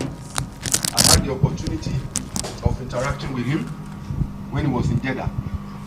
And that appointment, I must say, unfortunately, was very rare, having a Southerner as Consul General in Jeddah. He did it excellently well. That speaks volume to his personality. When you occupy a seat that is not meant for your kind, you are under a lot of pressure to fail, because that was an eyebrow position that was reserved for people who felt they are bigger and more important than us. And for him to have stayed there and distinguished himself as our Consul General, that I believe is grace, and I also believe that it speaks a lot about who Ambassador Lawal is as a person. Ambassador Tunde Ajishomo, a close friend of the celebrant, commended him as an accomplished diplomat known for his inherent humility, competence, and strategic acumen. We're here to celebrate an accomplished diplomat. A diplomat who served this country with his heart and might. And I recall some of the challenges that he went through. Ambassador Banikoro mentioned Jeddah. Saudi Arabia. Beyond Jeddah, serving in London was also very troubling, but he was able to manage its assignment in London. When he came back from London, I was then director to the Minister of State for Foreign Affairs. And he came to meet me and said, "Today, how do you manage these affairs? How do you manage your office?" I said, "It's very easy to do, luckily for the education that we've acquired, and more importantly, with the training that we're lucky to have received from our parents. But I assure you, having served in Jeddah, having served in London, you have no problem fitting in into any department at all." And he discharged himself very well. So, Excellencies, Chairman, ladies and gentlemen, Toyi is a wonderful person, and that's why I'm not surprised to see people from all shades of the society. Additional heartfelt tributes were shared by Tunde Bankole, former ABC chairman of Lagos State, Alhaji Musiliu Smith, and Mohammed Uluwatoyi, the celebrant's son. But I must commend you. They form an exemplary couple for their children. Growing up, the children will know they have a fantastic family with the mother and the father loving each other and caring for the children. I think you are wonderful. A brilliant man. I met him in Jeddah too when I took pilgrims to Saudi Arabia. And of course, at that time, we had a large number of pilgrims going to Saudi Arabia, and I was in charge. I met him, and I found him so amazing, so committed to what he was doing. He's been a great public servant, and may God continue to help you, may God continue to guide you. We have just started. You are still a junior brother to me. I know some people will wonder, still a junior brother to me. And may God grant you many more years in good health. You are focused. I have no doubt about that. And God continue to chart a path for you, what you're going to do in the future. Happy birthday to you. Thank you. A lot has been said about Madame and the children. Yes, they have a well-knit family. And I'm sure you continue to be a good family man. So, I want to advise you that you've always been a very good worker, a very good, trustworthy, who will always has no problem saying what he feels is expected to say about any matter.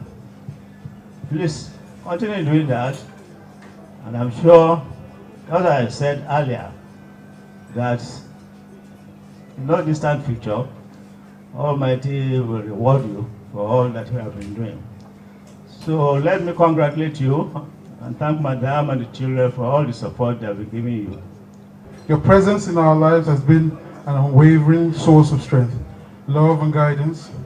You have been a role model, a mentor, and a friend, not only to me, but to all who have had the privilege of knowing and even meeting you, like everyone has given various speeches. Your wisdom, kindness, and unwavering support has staged and shaped us into the people we are today. On this momentous occasion, I had to emphasize. I want to express my deepest appreciation for all that you have done for our family. Your sacrifices, your hard work, and your unconditional love have been the foundation upon which we have built our lives. Today we honor not only your accomplishment, but also the person that you are, a man of integrity, compassion, and boundless love. As we raise our glasses to toast, please raise your glasses to toast 70 incredible years of life. May this day be filled with joy, laughter, cherished memories, and love. Here is to you, Dad, on your 70th birthday. May the years ahead be filled with happiness, good health, countless blessings, and love. Thank you for being the best father anyone could ever ask for. May God continue to bless you. Happy birthday. In his remarks, chairman of the occasion, Wale Babalake San, reflected on his long-standing relationship with Ambassador Lawal and described him as an exceptional public servant and a devout Muslim. Toyin's two daughters are also people I know very well. They are epitome of discipline, good upbringing, and courage, which can only emanate from a solid family background. It is my wish that they pass it on to their own children. You don't know a person comprehensively until you've seen him in a position of adversity. I saw Tony a couple of years ago in a very adverse situation that was heart-rending, that was so painful to me that I could hardly contain myself. But within days, he bore it with fortitude. This propelled by his faith in God, that whatever happened could never happen because Allah willed it. And that whatever stumbling blocks we have in life, we shall turn them to stepping stones for the attainment of greater heights. Chief Mrs. Biodun Lawal, the celebrant's wife, shared nostalgic memories of their journey together, touching the hearts of many attendees. We were actually friends. At the same time, I was being, a little bit timid about it because I was a very shy, young babe. Am I still a babe? So, as he was talking to me, I said, boy, you might be me. I don't want you to spoil my life. He said, spoil your life, K. I said, really? Oh, my shaking it. Well, let me give it a try. And I want to seize this opportunity to thank Ambassador Oluwatoyin Kayode. It's been so wonderful. So I wish him happy birthday, many happy returns of the day, long life and prosperity. So I want you all to please give him 3 bogas. Can we start now? Bogas, bogas, bogas. Thank you very much. The cutting of the birthday cake was directed by Wale Babalake. He has his hand on the knife. His wife is grabbing it comprehensively. She's obviously in charge.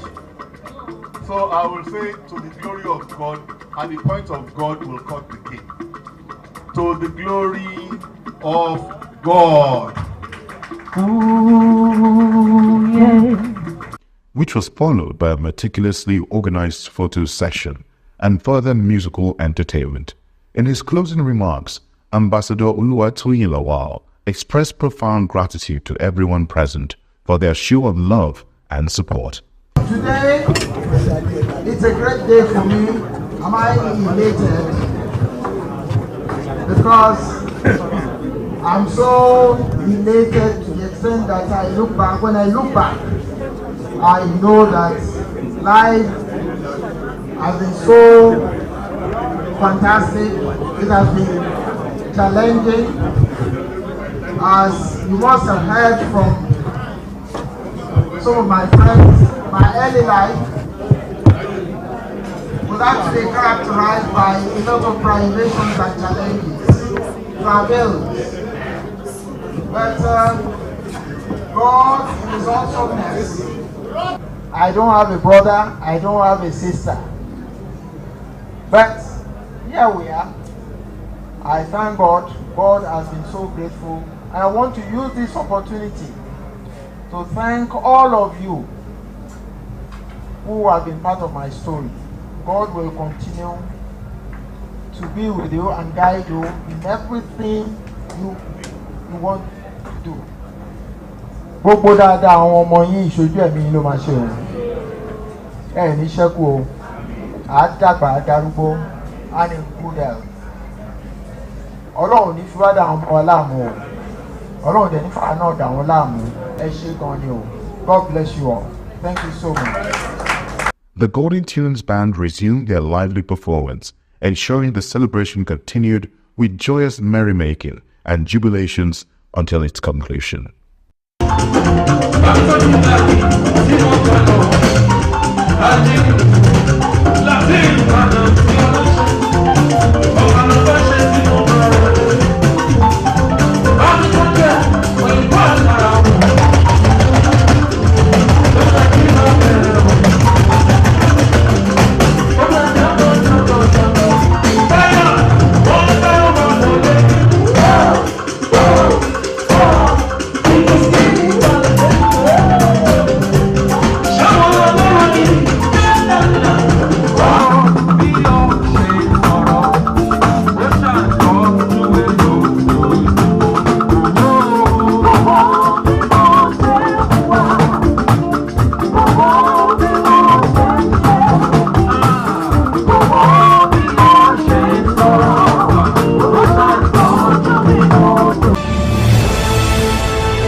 If e no be men wey sabi, we no go vote any other person. We no go vote.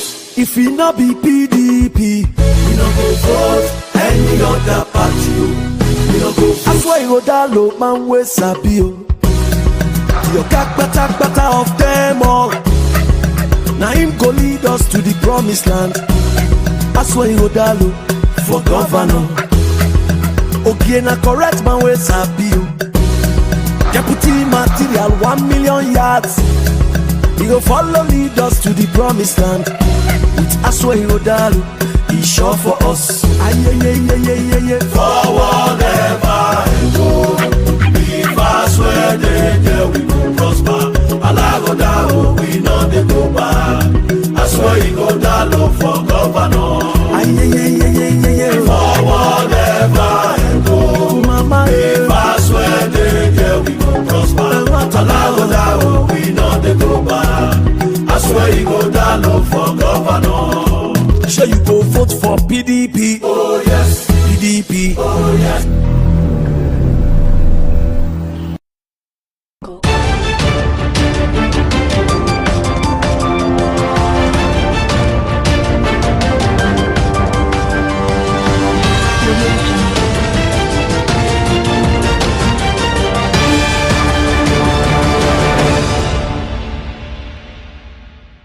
Hello, welcome to Biscon Television News. I am Gloria Anozie Young. First, the headlines. On the national scene, President Tinubu condemns horrific Borno blasts, mourn victims. South-South Lagos Calabar Coastal Highway section begins August as federal government suspends new roads. Business. Federal government withdraws 5 oil blocks from 2024 bid round. Foreign. Historic win for far-right in French first-round vote. Sports. Al Ittihad Leo Ademola Lookman with huge €11 million salary. And now the news in full. President Bola Tinubu has condemned Saturday's suicide bomb blast in Borno State, describing it as a desperate act of terror. Meanwhile, authorities said 2 female suicide bombers have been arrested in Borno State in connection with the detonation of explosive devices in Goza. Presidential spokesman Ajuri Ngelale conveyed the president's condolence message as Tinubu commiserated with the victims' families as well as the Borno State government. In his statement, President Tinubu describes the attacks as desperate acts of terror and a clear manifestation of the pressure mounted against terrorists and the success achieved in degrading their capacity to launch offensives. He further vowed that justice will be meted out on the attackers, adding that as his government will not allow the nation to slither into an era of fear, tears, sorrow, and blood. The Commander-in-Chief maintained that his administration is taking necessary measures to secure citizens, stressing that efforts will be redoubled to ensure that those who trouble the nation, dispatching precious lives and disrupting law and order, are completely removed. Meanwhile, former Vice President Atiku Abubakar says the lackluster posture of the federal government is reversing military successes recorded against terrorists in Nigeria's northeast geopolitical zone. In a statement on his social media page, the opposition figure condemned the recent suicide bombings by terrorists in Gwoza, Borno State. He asked the federal government to wake up and make sure that the northeast does not slide back into a theater of terrorism and extreme violence. The attack was one of the deadliest reported in the state in recent months, as more than 30 persons were injured. In another development, the federal government has commenced the construction of the south-south section of the Lagos-Calabar Coastal Highway, just as it suspended new road projects. The Minister of Works, David Umahi, declared that the federal government would not embark on any new road projects in 2025, citing lack of funds. He said this during the stakeholders' engagement on the proposed alignment for Section 3A, 38 kilometers of the Lagos-Calabar Coastal Highway, which took place at the Transcorp Hotel, Calabar. The stakeholders' engagement was a follow-up to the one held earlier in Akwa Ibom State. Umahi explained that the federal government would rather concentrate on inherited projects and the 3 legacy road projects of the current administration. He further said that construction works at the Calabar end of the Lagos-Calabar Coastal Highway would commence in August. We'll take a short break and come back with business news. Do stay with us.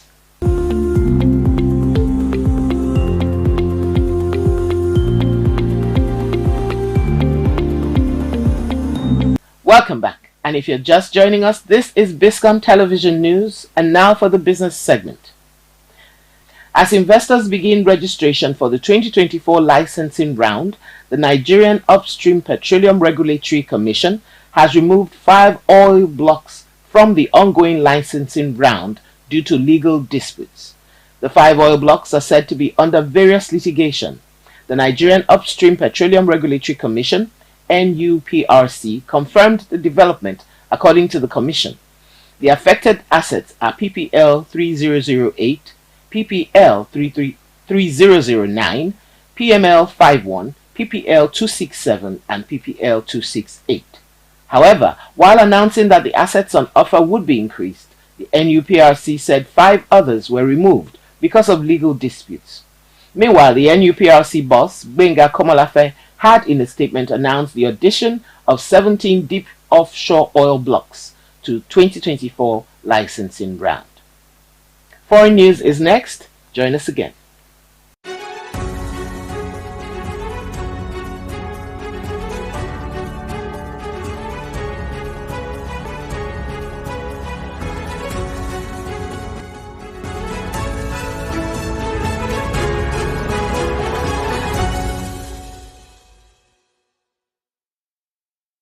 And on the foreign scene, Marine Le Pen's far-right National Rally Party scored historic gains to win the first round of France's parliamentary election. However, the final outcome will depend on days of alliance building before next week's runoff vote. Official results from the Interior Ministry showed that the National Rally Party, RN, and allies had 33% of the vote, followed by a left-wing bloc with 28% and President Emmanuel Macron's centrists with just 20%. Marine Le Pen and Jordan Bardella are vying for an absolute majority of 289 seats in the 577 seats National Assembly. However, seat projections for next Sunday's second round runoff votes suggest they may fall short. Without an absolute majority, France will have a hung parliament and RN will be unable to push through its plans for immigration, tax cuts, and law and order. Sports news is next. Stay with us.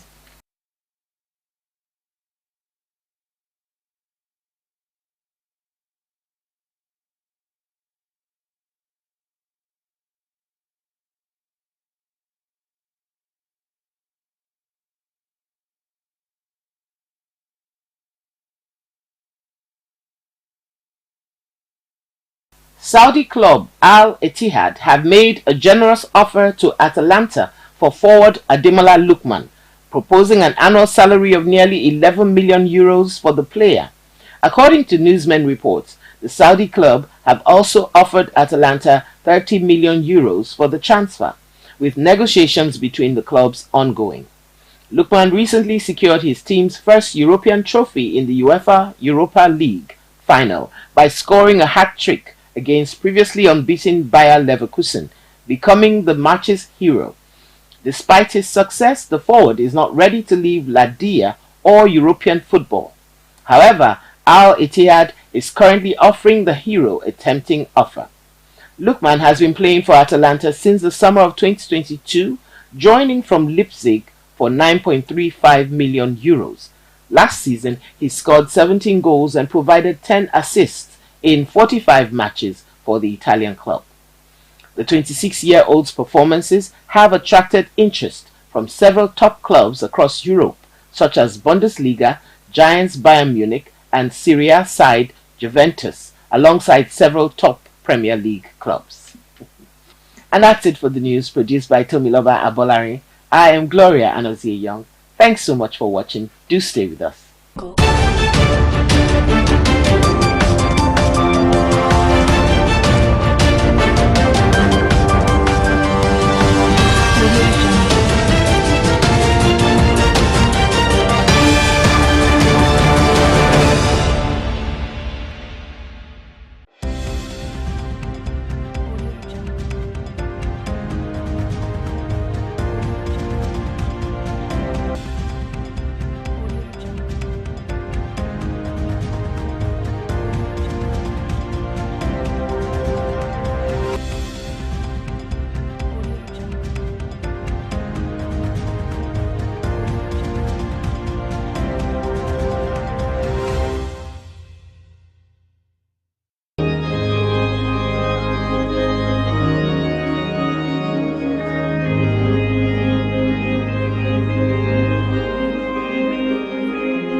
Praise the Lord. I believe all of us are excited. We were here last year and we are privileged to be here again. Shall we just pray to go? We don't know great things He has done. So long. He gave us His Son.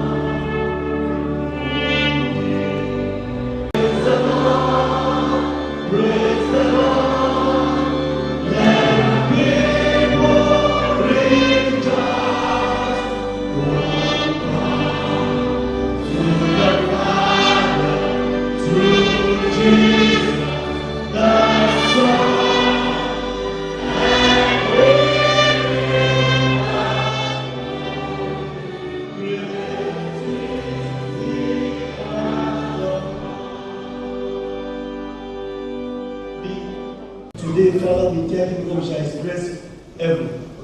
Please keep this heaven open. We declare that everyone on the way you bring them safely, and anyone that is sick under this atmosphere shall be healed, and nobody shall remain the same. So this service is declared open in the name of the Father, the Son, and the Holy Ghost. Amen. You know, when we stand up, the splendor of the white is even more amazing. Really name. I can't hear you. Amen. A joyful welcome to everyone joining us here at Redemption Pavilion, the headquarters of RCCG Lagos Province 6, for annual hymn singing celebration. Today, under the inspiring theme, The Cloud of Glory, we open our hearts and voices to connect with the heavens above in a chorus of praise that will open the heavens over us. Hymns are more than just beautiful melodies. They are powerful tools for worship, weapons of praise that pierce the veil and usher us into the presence of God. They allow us to express our deepest adoration for Him, like the majestic "Oh for 1,000 Tongues to Sing" by Charles Wesley, which we can sing tonight in Yoruba language. Lifting our voices in a unified symphony of love. We'll also be raising our voices in joyous celebration with hymns like songs of praise, The Angels Sing by James Montgomery, melodies that will ignite a fire of worship within you. These hymns, throughout the ages, are reflected in human experience, our joys, our struggles, and most importantly, our dependence on God's unwavering love and grace. They remind us of our frailty before Him, fostering a spirit of humility that allows us to draw closer to His presence. But they also remind us of our strength in Him, the power of His love that lifts us up and carries us through any storm. For the next couple of hours, let's allow ourselves to be swept away by the timeless beauty of these hymns. Let them wash over us, filling our hearts with the warmth of the Holy Spirit and igniting a fire of praise that consumes every corner of our being. Together, let's create a glorious cloud of praise that reaches the very throne room of heaven. It sounds so powerful, it shakes the foundations of this place and opens the gates of glory. May this evening be a time of profound worship. I thought somebody would say amen. Spiritual renewal and a joyous celebration of the magnificent presence of God in the name of Jesus. Let your voices ring out with confidence, dear brothers and sisters, for the Lord longs to hear your song. To all who are following us on all the social media handles and also on web media, but live on web media for the period of this, I say, God bless you. I can't hear you, amen. So I'd like to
God bless you.